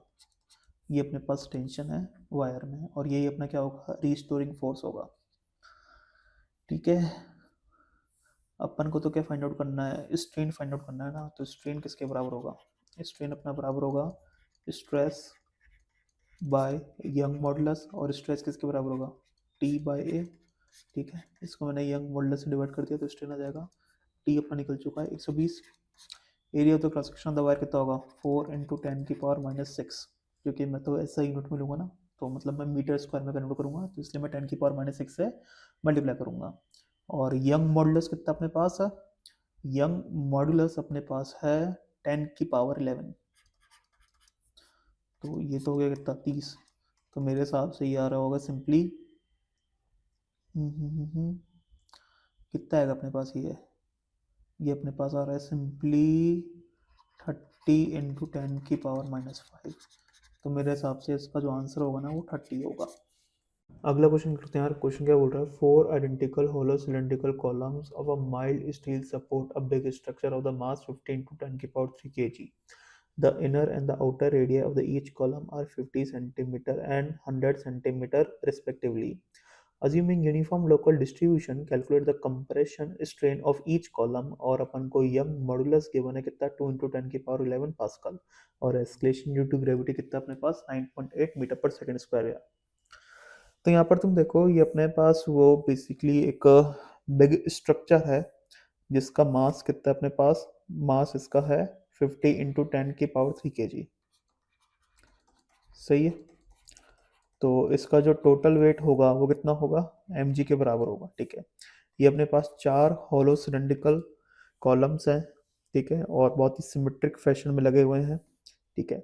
अब तुम देखो हर एक हॉलो सिलेंड्रिकल कॉलम है ना, इस बिग स्ट्रक्चर पर जो नॉर्मल अप्लाई करेंगे ना वो सेम अप्लाई करेंगे। ये मैं सिमेट्री से बोल सकता हूँ। तो मेरे हिसाब से जो अपना ये 4n है ना वो mg के बराबर होगा। तो ये n किसके बराबर होगा, mg/4 के बराबर होगा। तो हर एक होलो सिलेंड्रिकल कॉलम पर जो तुम्हारा फोर्स लगेगा ना बिग स्ट्रक्चर के कारण वो ये n के बराबर ही होगा। सही है। तो अब तुम देखो जो तुम्हारा रिस्टोरिंग फोर्स जो डेवलप होगा इस होलो सिलेंड्रिकल कॉलम में वो n के बराबर ही है। सही है। ये अपना रिस्टोरिंग फोर्स के बराबर होगा। ठीक है। अब अपन को जो कैलकुलेट करना है ना वो तो स्ट्रेन कैलकुलेट करना है। स्ट्रेन किसके बराबर होगा, स्ट्रेन अपना बराबर होगा simply stress by young modulus के। और स्ट्रेस क्या होगा अपने पास, सिंपली n/a। और यंग मॉडुलस तो अपन को गिवन है। ठीक है। अब यहाँ पर जो मैं एरिया लूंगा ना, तो बेसिकली जो मैं एरिया लूंगा ना वो ये वाला लूंगा यार, केवल ये वाला एरिया लूंगा मैं। क्योंकि तुम देखो यहाँ पर तो तुम्हारा कोई मटेरियल ही नहीं है ना यार, यहाँ पर तो मटेरियल ही नहीं है। कांटेक्ट तो तुम्हारा बेसिकली उस बड़े वाले बिग स्ट्रक्चर के साथ उस हॉलो सिलेंड्रिकल कॉलम का केवल इधर ही तो है। तो ये वाला एरिया तो मैं लूंगा बस। और ये वाला एरिया किसके बराबर होगा, ये वाला एरिया बराबर होगा अपने पास सिंपली पाई आउटर रेडिया का स्क्वायर माइनस इनर रेडिया का स्क्वायर। सही है। ठीक है। आउटर रेडिया तुम्हें गिवन है, इनर रेडिया भी तुम्हें गिवन है। तो ये अपने पास ये एरिया आ चुका है। एन का वैल्यू अपने को पता क्या लेना है, mg/4 लेना है। एरिया अपने को पता है pi capital R square minus small R square लेना है। और ये अपना यंग मॉडुलस। तो यहाँ से ये स्ट्रेन आ जाएगा। तो मैं मास गिवन है, जी का वैल्यू 9.8 यूज करना। ठीक है। कैपिटल आर गिवन है, स्मॉल आर गिवन है, वाई गिवन है। तो सॉल्व करके देख लेना, आंसर इसका जो होगा ना वो ऑप्शन 2 होगा। अगला क्वेश्चन करते हैं यार। क्वेश्चन क्या बोल रहा है, the length of the metallic wire is L1 when the tension in the wire is T1 and its length is L2 when the tension in the wire is T2। तो अपन को ओरिजिनल लेंथ फाइंड आउट करना है। तो मैं मान लेता हूँ कि जो अपन के पास जो ओरिजिनल लेंथ है, मतलब जो नेचुरल लेंथ है वो कितना है, L के बराबर है। तो ये अपना क्या है, ये नेचुरल लेंथ है। अब जब वायर में अपना टेंशन T1 है, सही है, तो इसका लेंथ कितना हो जाता है, L1 हो जाता है। तो एक तरीके से अगर मैं तुमसे पूछूं कि बताओ एक्सटेंशन कितना होगा, तो एक्सटेंशन तुम बोलोगे L1 - L। तो मैं यार सिंपली मैं हुक्स लॉ से ये लिख सकता हूँ ना कि T1 is equals to K into L1 - L। सही है, इसमें कोई दिक्कत वाली बात है नहीं। अब तुम देखो जब वायर में टेंशन T2 हो जाता है तो इसका लेंथ कितना हो जाता है, L2 हो जाता है। तो अगर मैं एक्सटेंशन पूछूं तो एक्सटेंशन कितना होगा, L2 - L का होगा। तो तुम देखो T2 की वैल्यू क्या लिख सकता हूँ मैं, K इंटू L2 - L। तो बस हो गया अपना क्वेश्चन सॉल्व। तो यार ये अपने पास इक्वेशन 1, ये अपने पास इक्वेशन 2। ठीक है। इन दोनों को यूज़ करके अपन को क्वेश्चन को सॉल्व करना है। तो तुम देख लो यार, T1 is equals to K into L1 - L, T2 is equals to K into L2 - L। दोनों को मैं डिवाइड कर देता हूँ, क्या आ जाएगा, T1/T2 is equals to L1 - L upon L2 - L। तो L निकाल लेना यार, K तो तुम्हारा कट जाएगा ना यार। तो इसका जो आंसर है ना यार वो अपने पास है ऑप्शन 3। ठीक है। अगला क्वेश्चन करते हैं यार। क्वेश्चन क्या बोल रहा है, wire W1 and W2 are made of the same material having the breaking stress of 1.25 into 10 की power 9 Newton per meter square. W1 and W2 have the cross sectional area of 8 into 10 की power minus 7 meter square and 4 into 10 की power minus 7 meter square respectively. Masses of 20 kg and 10 kg hang from them as shown in the figure. The maximum mass that can be placed in the pan without breaking the wire is dash kg. तो अपन को dash की value find out करनी है और escalation due to gravity की value कितनी है अपने पास 10 मीटर पर सेकंड स्क्वायर है। तो यहाँ पर तुम देखो ये जो अपन के पास वायर W1 है ना, तो इसका जो अपन को ब्रेकिंग स्ट्रेस जो गिवन है वो अपने पास BS1 है, ठीक है। और ये कितना अपने पास 1.25 इंटू 10 की पावर 9 न्यूटन पर मीटर स्क्वायर। और इसका जो एरिया ऑफ क्रॉस सेक्शन है वो कितना गिवन है 8 इंटू 10 की पावर माइनस 7 मीटर स्क्वायर। और ये जो वायर W2 है इसका जो ब्रेकिंग स्ट्रेस है इसको मैं BS2 लिख रहा हूँ, ये भी अपने को 1.25 इंटू 10 की पावर 9 न्यूटन पर मीटर स्क्वायर गिवन है। और इसका जो एरिया ऑफ क्रॉस सेक्शन है वो कितना गिवन है 4 इंटू 10 की पावर माइनस 7 मीटर स्क्वायर। सही है। अब अपन को पता है कि अगर मैं ये फाइंड आउट करना चाहूँ कि बताओ ये जो अपने पास वायर W1 है और ये जो वायर W2 है, तो इनमें जो मैक्सिमम टेंशन जो हो सकता है वो कितना हो सकता है। तो मुझे पता है कि जो T max upon area of cross section है वो ही अपना क्या होता है स्ट्रेस होता है।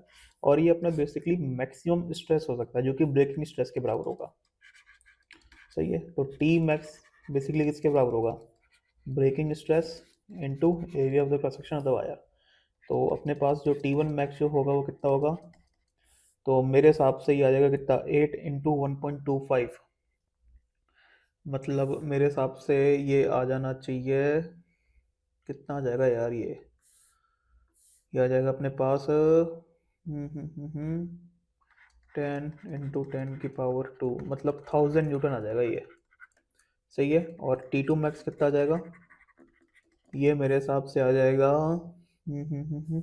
500 न्यूटन। ठीक है भाई, मतलब ये वायर W1 में जो मैक्सिमम टेंशन जो हो सकता है ना वो 1000 न्यूटन का हो सकता है, और वायर W2 में जो मैक्सिमम टेंशन जो हो सकता है ना वो 500 न्यूटन का हो सकता है। अब तुम देखो, अब मेरे को क्या फाइंड आउट करना है, मेरे को जो फाइंड आउट करना है वो ये फाइंड आउट करना है the maximum mass that can be placed in the pan without breaking the wire, मतलब दोनों वायर ब्रेक नहीं होने चाहिए। अब तुम देखो इधर, अब बेसिकली मैं मान लेता हूँ कि चलो इसमें जो टेंशन आ गया ना किस पे वायर W1 में वो अपना आ चुका है 1000 न्यूटन का। तो मुझे पता है कि वायर W2 में जो टेंशन होना चाहिए ना वो फिर मेरा होना चाहिए 700 न्यूटन का। क्यों भाई, क्योंकि जब तुम इस 20 kg वाले ब्लॉक का FBD बनाओगे तो इसका वेट नीचे की तरफ 200 न्यूटन, ऊपर तुम टेंशन कितना मान रहे हो T1 जो कि कितना मान रहे हो तुम 1000 न्यूटन।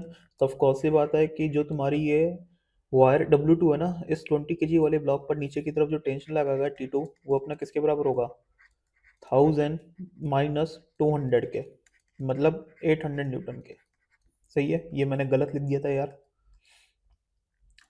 यहाँ पर ये अपन को 800 न्यूटन लिखना है। ठीक है, तो T2 अपना कितना आ जाएगा 800 न्यूटन आ जाएगा।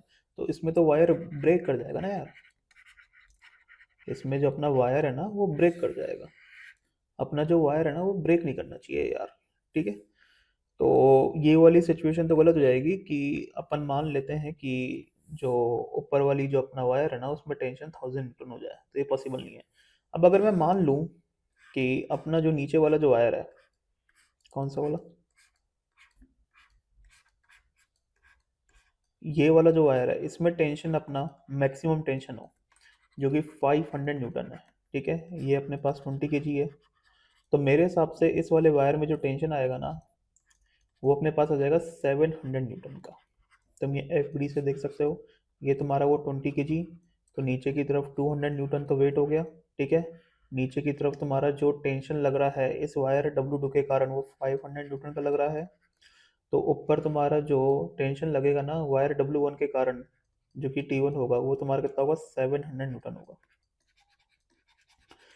सही है, तो ये तो पॉसिबल है यार बिल्कुल, तुम्हारा जो टेंशन है ना वो अपने मैक्सिमम टेंशन से कम है जो कि 1000 न्यूटन है। तो ऑफ कोर्स ये बात है कि मेरे को ये कंसिडरेशन में लेना पड़ेगा कि इस वाले वायर में जो मैक्सिमम टेंशन है वो 500 न्यूटन का है। ठीक है, तो इस वाले वायर में 700 न्यूटन आ जाएगा, तो उसमें कोई दिक्कत वाली बात नहीं है। लेकिन अगर तुम इसमें 1000 ले लोगे तो उसमें फिर कितना आ जाएगा 800 आ जाएगा जो कि पॉसिबल नहीं है। ठीक है, तो मैं इसके हिसाब से निकालूंगा कि इस वाले वायर में कितना है 500 न्यूटन है। इस वाले वायर में 1000 न्यूटन नहीं, कितना होगा 700 न्यूटन होगा। तो इस वाले वायर में कितना है अपने पास, इस वाले वायर में है 500 न्यूटन। उसके हिसाब से अपन बेसिकली ये निकालेंगे कि मैक्सिमम मास अपन कितना प्लेस कर सकते हैं without breaking both the wire. तो अब तुम देखो इधर, अब तो क्वेश्चन सॉल्व हो ही चुका है यार। अगर मैं इसका एफबीडी बनाऊं, किसका एफबीडी बनाऊं, मैं इसका एफबीडी बनाऊं, और मैं मान लेता हूं कि मैंने एम मास पुट करा है, ठीक है। तो तुम देखो इस सिस्टम का जो टोटल वेट होगा नीचे की तरफ वो कितना हो जाएगा, तो नीचे की तरफ टोटल वेट हो जाएगा मेरे हिसाब से 10 प्लस एम इंटू जी, जी का वैल्यू 10 लेना है। और इसको काउंटर बैलेंस कौन करेगा बेसिकली, ये टी टू ही तो करेगा, जो कि कितना अपने पास 500 न्यूटन है। तो T two is equals to 10 plus M into G, जो कि 10 है, और टी टू कितना अपने पास 500 है। तो मेरे हिसाब से एम कितना आ गया अपने पास यार, तो यार ये तो 40 kg आ रहा है। तो इसका जो आंसर होगा वो कितना होगा, 40 kg होगा। ये अपना मैक्सिमम मास है जो कि अपन प्लेस कर सकते हैं। अगला क्वेश्चन करते हैं यार। क्वेश्चन क्या बोल रहा है, a uniform heavy rod of weight 10 kg, ठीक है, ये गलत लिखा हुआ है यहाँ पे यार। Cross section area 100 centimetre square and length 20 centimetre is hanging from a fix support. Young modulus of the material of the rod is 2 into 10 की पावर 11 न्यूटन पर metre square, neglecting the lateral contraction, find the elongation of the rod due to its own weight। तो basically यार ये वाला question अपन कर चुके हैं। अब मैं इसको मेथड 2 से करवा देता हूँ। मेथड 1 से तो अपन ने क्वेश्चन को कर ही लिया था यार, कहाँ गया, करा तो था, ये रहा, ठीक है, सेम तरीके का है। अब मैं इसको एक और मेथड से करवा देता हूँ, जो कि अपने पास टी एवरेज वाला मेथड होता है, ठीक है। तो तुम देखो ये अपने पास बेसिकली रॉड है, ठीक है। इस रॉड का जो मास है ना वो 10 kg है, और यूनिफॉर्म मास डिस्ट्रीब्यूशन की रॉड है, ठीक है भाई।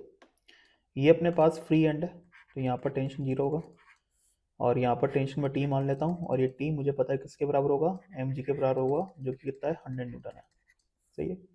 अब मुझे पता है कि जो मेरा टेंशन है ना वो एक्स का लीनियर फंक्शन होगा। जैसे अगर मैं इस पर्टिकुलर पॉइंट पर टेंशन फाइंड आउट करूँ, तो टेंशन कितना आएगा मेरे पास, M by L into X into G. और तुम्हें पता है कैसा आएगा ये, जब तुम इस वाले पार्ट का एफडी बनाओगे तो यहाँ पर टेंशन तुम टी मानोगे, ठीक है, यहाँ पर टेंशन तुम 0 मानोगे, और इसका जो वेट होगा वो कितना होगा basically M by L into X into G. तो टी बराबर क्या आ जाएगा मेरे पास, M X G by L, सही है। तो टेंशन अपना एक्स का क्या है, लीनियर फंक्शन है। अगर ऐसा होता है ना तो अपन के पास जो इलोंगेशन जो होगा ना वो अपन डायरेक्टली फाइंड आउट कर सकते हैं। कैसे फाइंड आउट करेंगे बताता हूँ मैं। तो जो अपना यंग मॉडुलस जो होगा वो किसके बराबर होगा, स्ट्रेस बाय स्ट्रेन के। अब इसमें एक ट्रिक है, ठीक है। स्ट्रेस जो तुम लिखोगे ना तो कुछ ऐसे लिखोगे तुम देखो, जब तुम पूरे रॉड को कंसीडर कर रहे हो तो यहाँ पर जो टेंशन है वो तुम्हारा एम जी के बराबर है, यहाँ पर जो टेंशन है वो तुम्हारा 0 के बराबर है। तो एक तरीके से यहाँ पर तुम टी एवरेज लिखोगे, मतलब टी एवरेज बाय ए। और टी एवरेज जो होगा ना वो सिंपली होगा अपने पास एम जी प्लस 0/2। मतलब एक तरीके से अगर मैं इसको T1 बोल रहा हूँ, इसको मैं T2 बोल रहा हूँ, ठीक है, और दोनों लेंथ को बढ़ाने की कोशिश कर रहे हैं, तो लिखूंगा मैं T1 प्लस T2/2, तो मतलब mg/2। तो ये मेरा टी एवरेज होगा। तो स्ट्रेस मेरा कितना आ गया, mg/2a आ गया, सही है, ये मेरा स्ट्रेस हो गया। तो Young modulus is equals to stress जो कि mg/2a है, और स्ट्रेन क्या हो जाएगा, change in length upon actual length. तो एक्चुअल लेंथ ऊपर चला गया, तो डेल्टा कितना आ गया अपने पास, mgl/2ay। बस अब बस वैल्यूज को पुट कर देना और आंसर फाइंड आउट कर लेना, ठीक है। ये दूसरा मेथड है।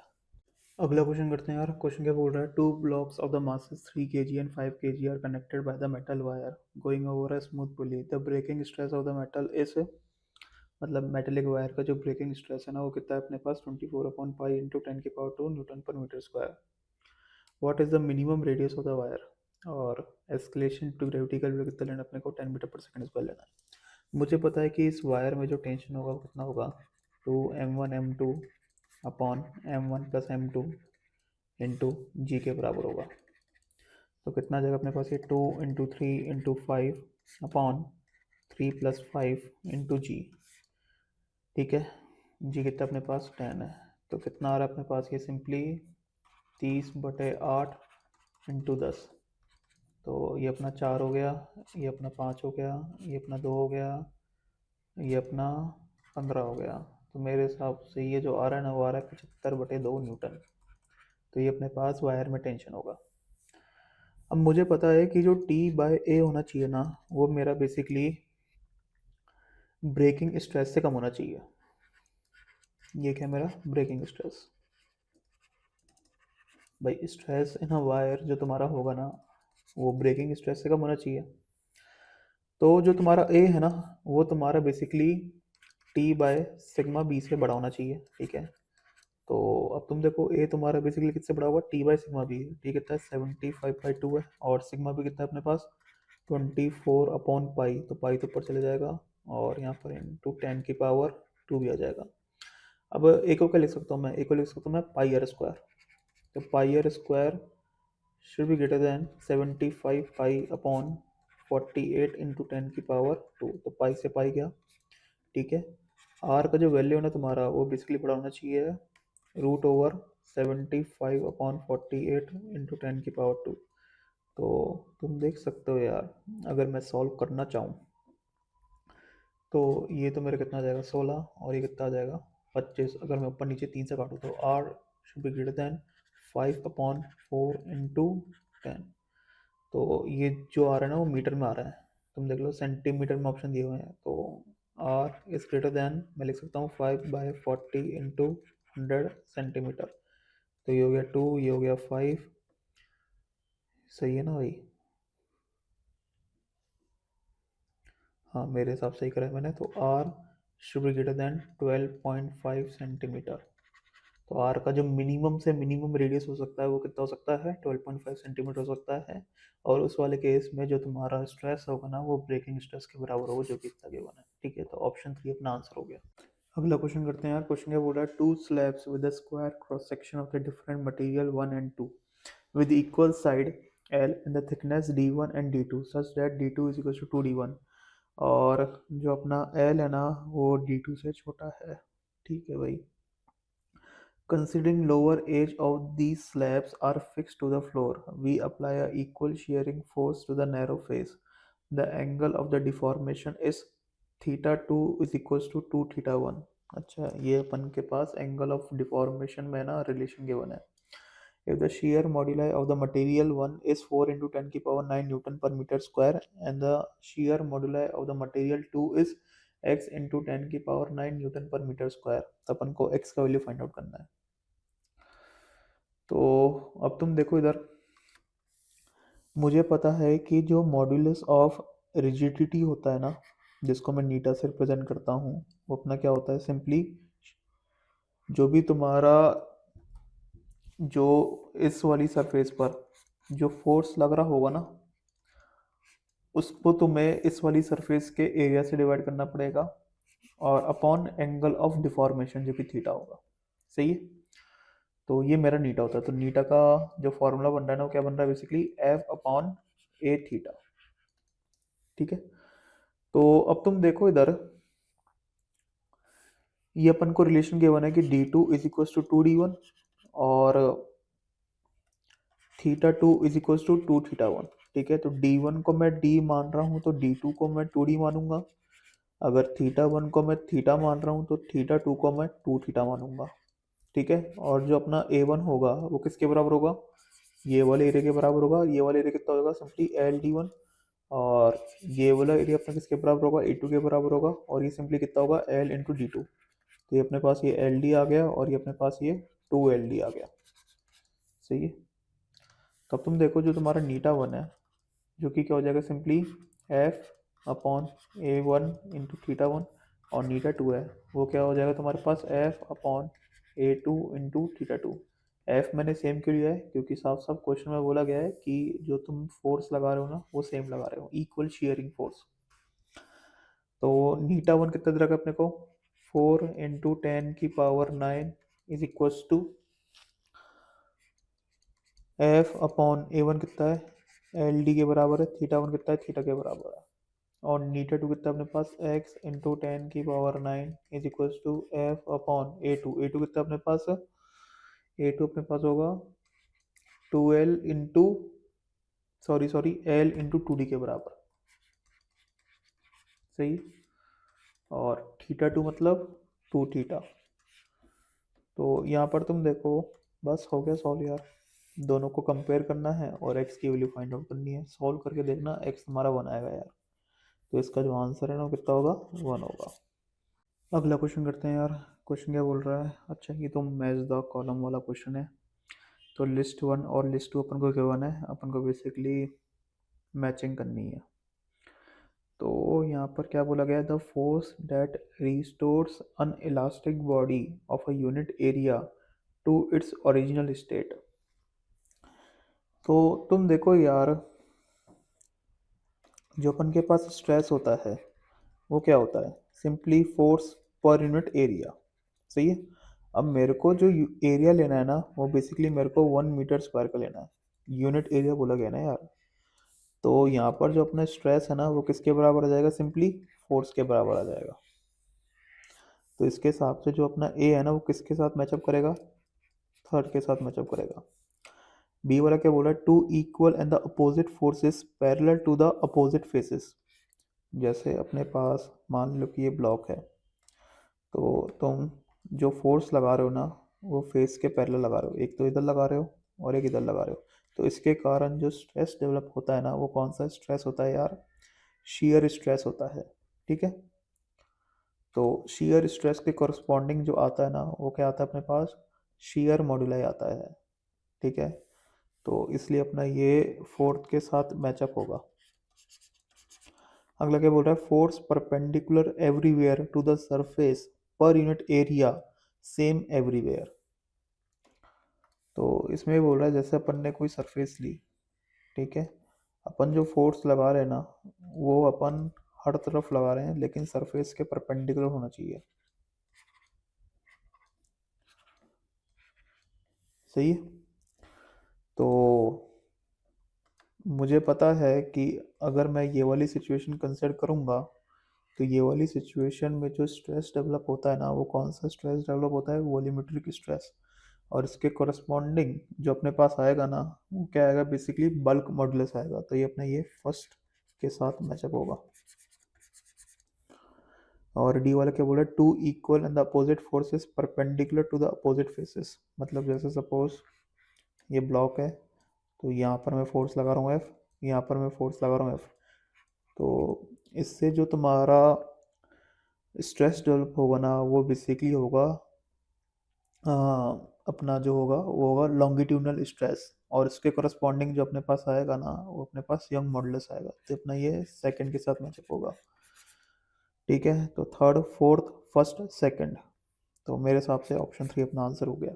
अगला क्वेश्चन करते हैं यार। क्वेश्चन क्या बोल रहा था, fractional compression delta V by V of a water at a depth of a 2.5 kilometre below the sea level is dash percentage. Given the bulk modulus of the water is 2 into 10 की power 9 Newton per meter square, density of the water is 10 की power 3 kg per meter cube, acceleration due to gravity is 10 metre पर second square. तो अब तुम देखो यार, जैसे suppose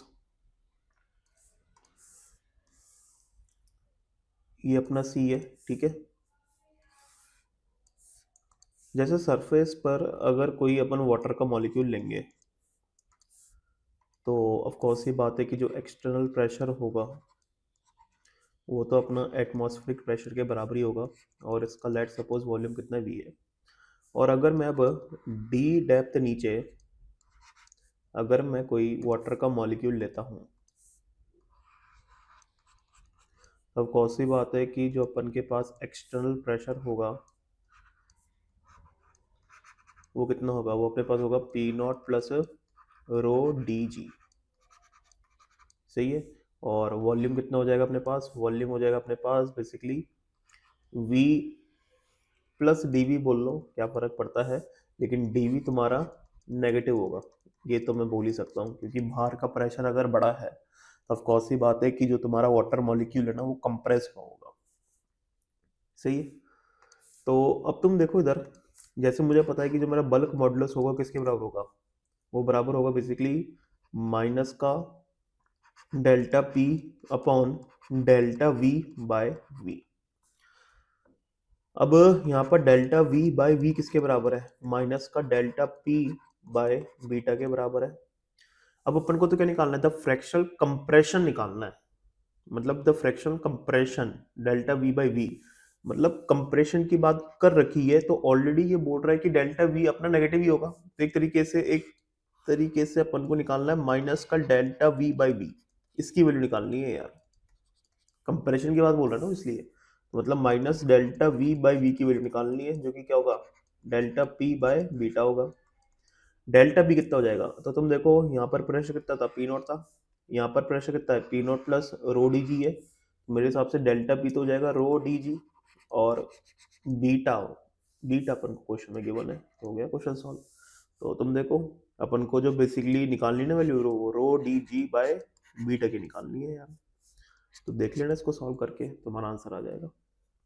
अगला क्वेश्चन करते हैं। और क्वेश्चन क्या बोल रहा है? A sample of a liquid is kept at 1 atm, it is compressed to 5 atm, which leads to change of the volume of 0.8 centimeter cube. If the bulk modulus of the liquid is 2 gigapascal, the initial volume of the liquid was, और ये अपन को बताना है litre में, और 1 atmospheric pressure अपना 10 की power 5 pascal के बराबर है। तो तुम देखो ये अपने पास बेसिकली एक लिक्विड का सैंपल है,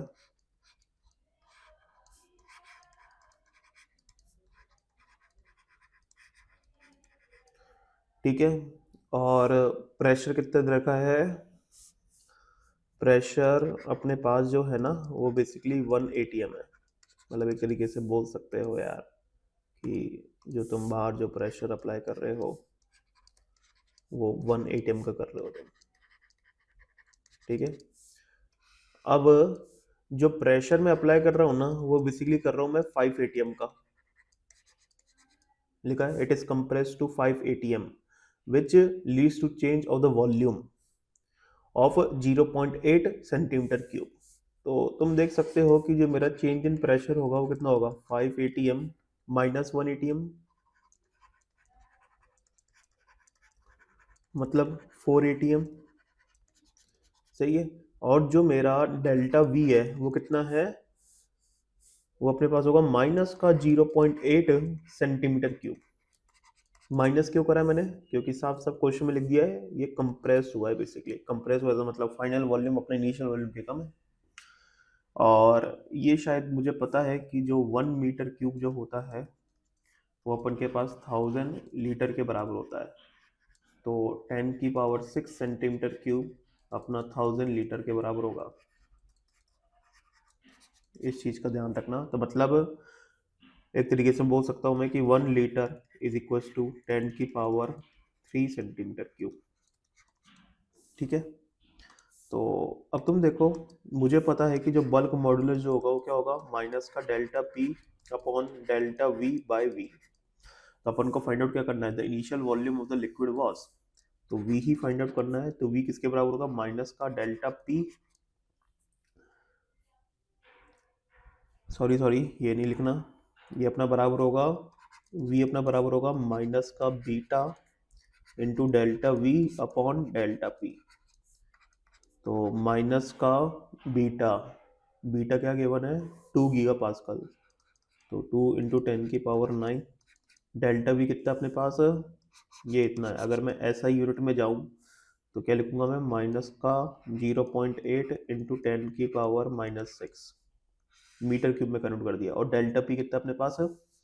डेल्टा पी अपने पास है 4 atm, मतलब 4 इंटू 10 की पावर 5। तो इसको सॉल्व कर लेना यार, और ये तुम्हारा वॉल्यूम आ जाएगा। तो ये जो तुम्हारा आएगा वो मीटर क्यूब में आएगा। जब तुम कन्वर्ट करके देखोगे ना इसको लीटर में, मतलब 10 की पावर 3 से डिवाइड कर देना, सॉरी 10 की पावर 3 से मल्टीप्लाई करना है तुम्हें। चलो कर ही देता हूँ मैं। तो यहाँ पर तुम देखो ये अपने पास हो गया है 2, ये अपने पास हो जाएगा 0.4। तो ये मेरे हिसाब से कितना आ रहा है? ये अपने पास आ रहा है 0.4 इंटू, ये आ जाएगा सिंपली 10 की पावर कितना आ जाएगा ये, 10⁻⁻² मीटर क्यूब, और लीटर में बेसिकली आ जाएगा सिंपली 4 लीटर। तो इसका जो आंसर है वो 4 लीटर होगा।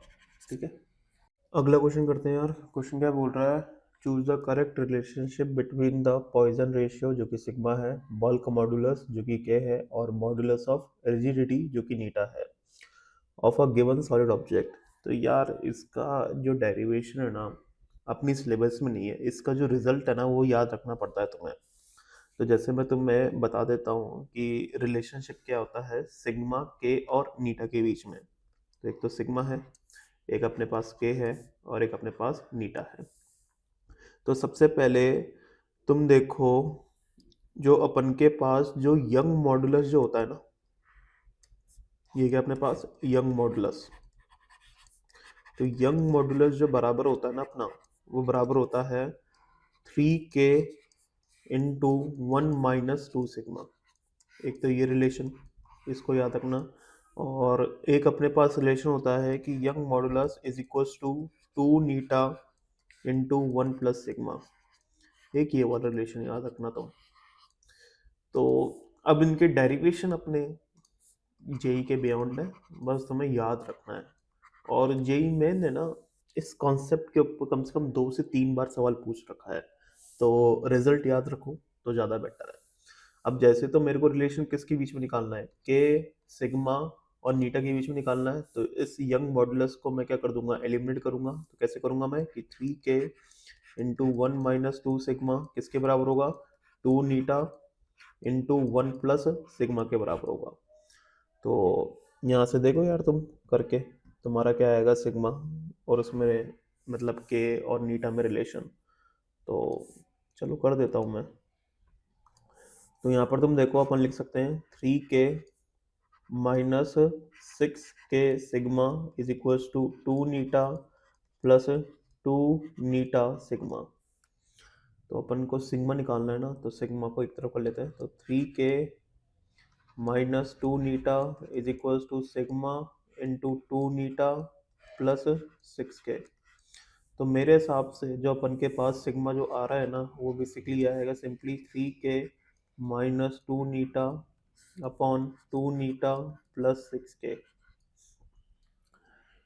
तो आंसर क्या होना चाहिए यार, आंसर मेरे हिसाब से होना चाहिए ऑप्शन 1। ठीक है, तो ये रिलेशन याद होना चाहिए, एक तो ये वाला, एक ये वाला। अगर ये दोनों याद है तो ये तो तुम बाय डिफॉल्ट निकाल ही लोगे। अगला क्वेश्चन करते हैं यार। क्वेश्चन क्या बोल रहा है, under the isothermal condition the pressure of a gas is given by P is equals to a v⁻³ ठीक है भाई, where A is the constant and V is the volume of the gas. The bulk modulus at the constant temperature is equal to। तो अब अपन को पता है कि जो बल्क मॉडुलस जो होता है वो किसके बराबर होता है, -dP upon dV by V के बराबर होता है, मतलब -V dP/dV के बराबर होता है। तो ये क्या लिखा हुआ अपने पास है, P⁻³ is equal to some constant जो कि A है। चलो इसको पार्शियली डिफरेंशिएट करते हैं अपन। तो पार्शियली डिफरेंशिएट करूंगा तो क्या लिखूंगा मैं, dP into v⁻³ plus 3v² into dV into P। और ए तो अपना कांस्टेंट है, तो ये तो डिफरेंशिएशन इसका 0 हो जाएगा। तो यहाँ पर तुम देखो यार, यहाँ पर बेसिकली मैं v² को तो कॉमन ले सकता हूँ, अंदर क्या बच जाएगा vdP प्लस और यहाँ पर क्या बच जाएगा अपने पास 3p/dV। सही है, इज इक्वल टू 0। तो मैं लिख सकता हूँ कि vdP is equal to -3p/dV। ठीक है, तो अपन के पास जो dP/dV आ रहा है वो कितना आ रहा है, dP/dV अपने पास आ रहा है -3p/V। सही करा है, तो बस इसको पुट कर दो इधर यार। तो अगर मैं इसको पुट करूँगा तो क्या आएगा अपने पास, -v इंटू dP/dV जो कि क्या है अपने पास -3p/V है। तो v से v गया, माइनस से माइनस गया, तो क्या है अपने पास ये 3p आ रहा है। तो यार आंसर तो अपने पास ऑप्शन 2 होना चाहिए। ठीक है। और इसमें यार एक चीज़ का डाउट बच्चों को बहुत आता है, वो मैं बताना भूल गया कि वो बोलते हैं सर कि आइसोथर्मल कंडीशन का तो आपने सर यूज़ ही नहीं करा यार।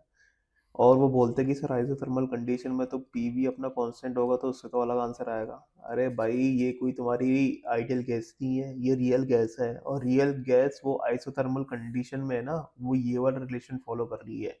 ठीक है, तो ये वाला रिलेशन में मैंने आइसोथर्मल कंडीशन का यूज़ कर लिया क्योंकि क्वेश्चन में साफ साफ बोला गया है, और ये तुम्हारी एक रियल गैस है। ठीक है, ऐसे समझ सकते हो तुम। अगला क्वेश्चन करते हैं यार। क्वेश्चन क्या बोल रहा है, the normal density of a material is rho and its bulk modulus of the elasticity is K. The magnitude of increase in the density of the material when a pressure P is applied uniformly on all sides will be। तो तुम देखो यार, अपन को जो find out करना है ना, वो क्या फाइंड आउट करना है, मतलब तुम्हारी जो डेंसिटी है वो कितनी बड़ी है, ये अपन को फाइंड आउट करना है। एक तरीके से डी रो अपन को फाइंड आउट करना है। सही है। अब मुझे पता है कि जो बल्क मॉडुलस जो होता है वो क्या होता है अपने पास है, बल्क मॉडुलस अपने पास होता है, मतलब bulk modulus of the elasticity की बात कर रहे हैं इधर। ठीक है, जो कि अपना के है, और ये किसके बराबर होगा, minus D P upon D V by V के बराबर होगा। अब जैसे सपोज मुझे पता है कि जो मेरा मटेरियल है ना, जैसे सपोज ये मटेरियल है, ठीक है, इसकी कोई पर्टिकुलर डेंसिटी है और एक पर्टिकुलर वॉल्यूम है। अब मैंने क्या करा, हर तरफ से फोर्स अप्लाई करना चालू कर दिया है। ठीक है, उस फोर्स के कारण जो अपना प्रेशर आ रहा है ना, वो अपना कितना आ रहा है, पी आ रहा है। मतलब एक तरीके से मैंने प्रेशर बढ़ा दिया है, जो कि कितना अपने पास पी है। पहले कुछ होगा, ठीक है, अब वो जो पहले था उसका प्लस डेल पी है। तो एक तरीके से अपने पास जो डीपी है वो अपना डेल पी है।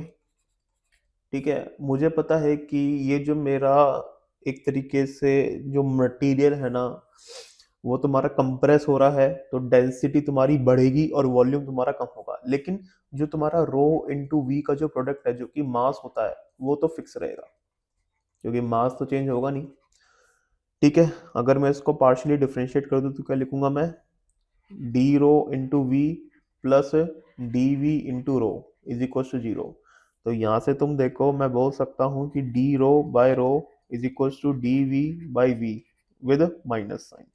इसमें कोई दिक्कत वाली बात नहीं है। तो अब मैं यहाँ पर ऐसा बोल सकता हूँ कि जो बीटा है, जो कि अपना के बराबर है, जो कि किसके बराबर होगा, माइनस का delta P upon D V by V, और डी वी बाई वी किसके बराबर होगा, माइनस का D rho by rho. Minus से माइनस निपटा, डी रो की वैल्यू कितनी है अपने पास, रो डेल्टा पी अपॉन के, और डेल्टा पी कितना अपने पास, पी के बराबर है क्या अपने पास, ये रो पी बाई के। ये अपने पास क्या है, डी रो है। डी रो मतलब जो तुम्हारा डेंसिटी में जो बढ़ोतरी हुई है उसकी वैल्यू है। तो पी रो बाई के, तो मेरे हिसाब से जो आंसर होना चाहिए अपने पास ऑप्शन टू। अगला क्वेश्चन करते हैं यार। क्वेश्चन क्या बोल रहा है, if Y K and eta are the values of the Young modulus, bulk modulus and the modulus of rigidity of any material respectively, then choose the correct relation for these parameter। तो यहाँ पर तुम देखो, एक तो अपने पास है यंग मॉडुलस, एक अपने पास है बल्क मॉडुलस, और एक अपने पास है मॉडुलस ऑफ रिजिडिटी। एक और होता है बेसिकली सिग्मा, जो कि होता है पॉइजन रेशियो। तो अब तुम देखो इधर, मुझे पता है कि अपने को दो रिलेशन याद करने होते हैं, जैसे कि मैंने पहले बताया भी था तुम्हें, एक तो ये वाला रिलेशन और एक ये वाला रिलेशन। तो यंग मॉडुलस अपना जो बराबर होगा वो बराबर होगा 3k इंटू 1 - 2 सिग्मा, और एक यंग मॉडुलस बराबर होगा अपने पास 2 नीटा इंटू 1 + सिग्मा। तो यहाँ से तुम देखो, यहाँ से अपने पास जो सिग्मा की वैल्यू आ रही है वो क्या आ रही है, y/3k -1/-2, और यहाँ से सिग्मा की वैल्यू क्या आ रही है, y/2 नीटा -1। तो इन दोनों को इक्वेट कर देते हैं यार। अगर इन दोनों को इक्वेट करेंगे तो क्या आएगा अपने पास, अपने पास आएगा simply y/3k -1 divide by -2 is equals to Y upon 2 eta minus 1। ठीक है, सॉल्व करके देख लेना यार, तुम्हारा जो आंसर है वो आ जाएगा, मतलब कौन सा रिलेशन सही है। अगला क्वेश्चन करते हैं यार। क्वेश्चन क्या बोल रहा है, a steel wire of the length 2 metre and the Young modulus 2 into 10 की पावर 11 न्यूटन पर metre square is stretched by a force if the Poisson ratio and the transverse strain for the wire are 0.2 and 10 की power minus 3 respectively, then the elastic potential energy density of the wire is dash into 10 की power 5 in SI unit। तो यहाँ पर तुम देखो, एक तो अपने को length of the wire given है 2 मीटर, एक अपने पास है यंग मॉडुलस जो कि कितना अपने पास 2 into 10 की पावर 11 न्यूटन पर मीटर स्क्वायर। ठीक है भाई, एक अपने को क्या दे रखा है, पॉइजन रेशियो दे रखा है। ठीक है, और एक अपने को ट्रांसवर्स स्ट्रेन दे रखा है। तो सबसे पहले तुम ये देखो, जैसे तुम है ना इस स्टील वायर पर फोर्स लगा रहे हो, वैसे ऑफ कोर्स ही बात है कि इसकी जो लेंथ है ना वो तुम्हारी बढ़ेगी, और जो तुम्हारा ये एरिया है ना वो तुम्हारा क्या होगा, कम होगा। तो एरिया कम होगा तो मतलब तुम्हारा जो आर है ना वो भी क्या होगा, कम होगा। तो यहाँ पर जो ट्रांसवर्स स्ट्रेन की जो बात करी जा रही है ना वो बेसिकली ये है कि वो अपने पास होगा simply delta R by R. तो डेल्टा आर बाय आर ये अपने कितना है, 10 की पावर माइनस 3 है। ऑफ कोर्स ये बात है कि नेगेटिव सेंस में ही होगा, क्योंकि अगर तुम्हारा रेडियस कम हो रहा है तो डेल्टा आर नेगेटिव होगा, तो ये नेगेटिव सेंस में होगा अगर मैं मोर स्पेसिफिकली जाऊँ तो। वैसे तो स्ट्रेन हरदम अपन पॉजिटिव वे में लिखते हैं, तो यहाँ पर अपन मॉड लगा देते हैं, तो इस 10 की पावर माइनस 3 लगेगी अगर मोर स्पेसिफिकली वे, अगर प्रॉपर वैल्यू में जाऊँ तो मैं। क्योंकि मुझे पता है कि जो मेरा पॉइजन रेशियो जो होता है वो किसके बराबर होगा, minus del R by R upon del L by L के। तो डेल एल बाय एल जो अपन के पास लॉन्गिट्यूडनल स्ट्रेन है वो किसके बराबर होगा, minus del R by R into 1 upon mu के। तो मतलब माइनस इंटू माइनस 10 की power minus 3 into 1 upon mu, जो कि है 1 अपॉन 0.2। तो ये अपने पास कितना आ रहा है, 10 की पावर माइनस 3 अपॉन 0.2। तो ये अपने पास क्या आ गया, लॉन्गिट्यूडनल स्ट्रेन आ गया।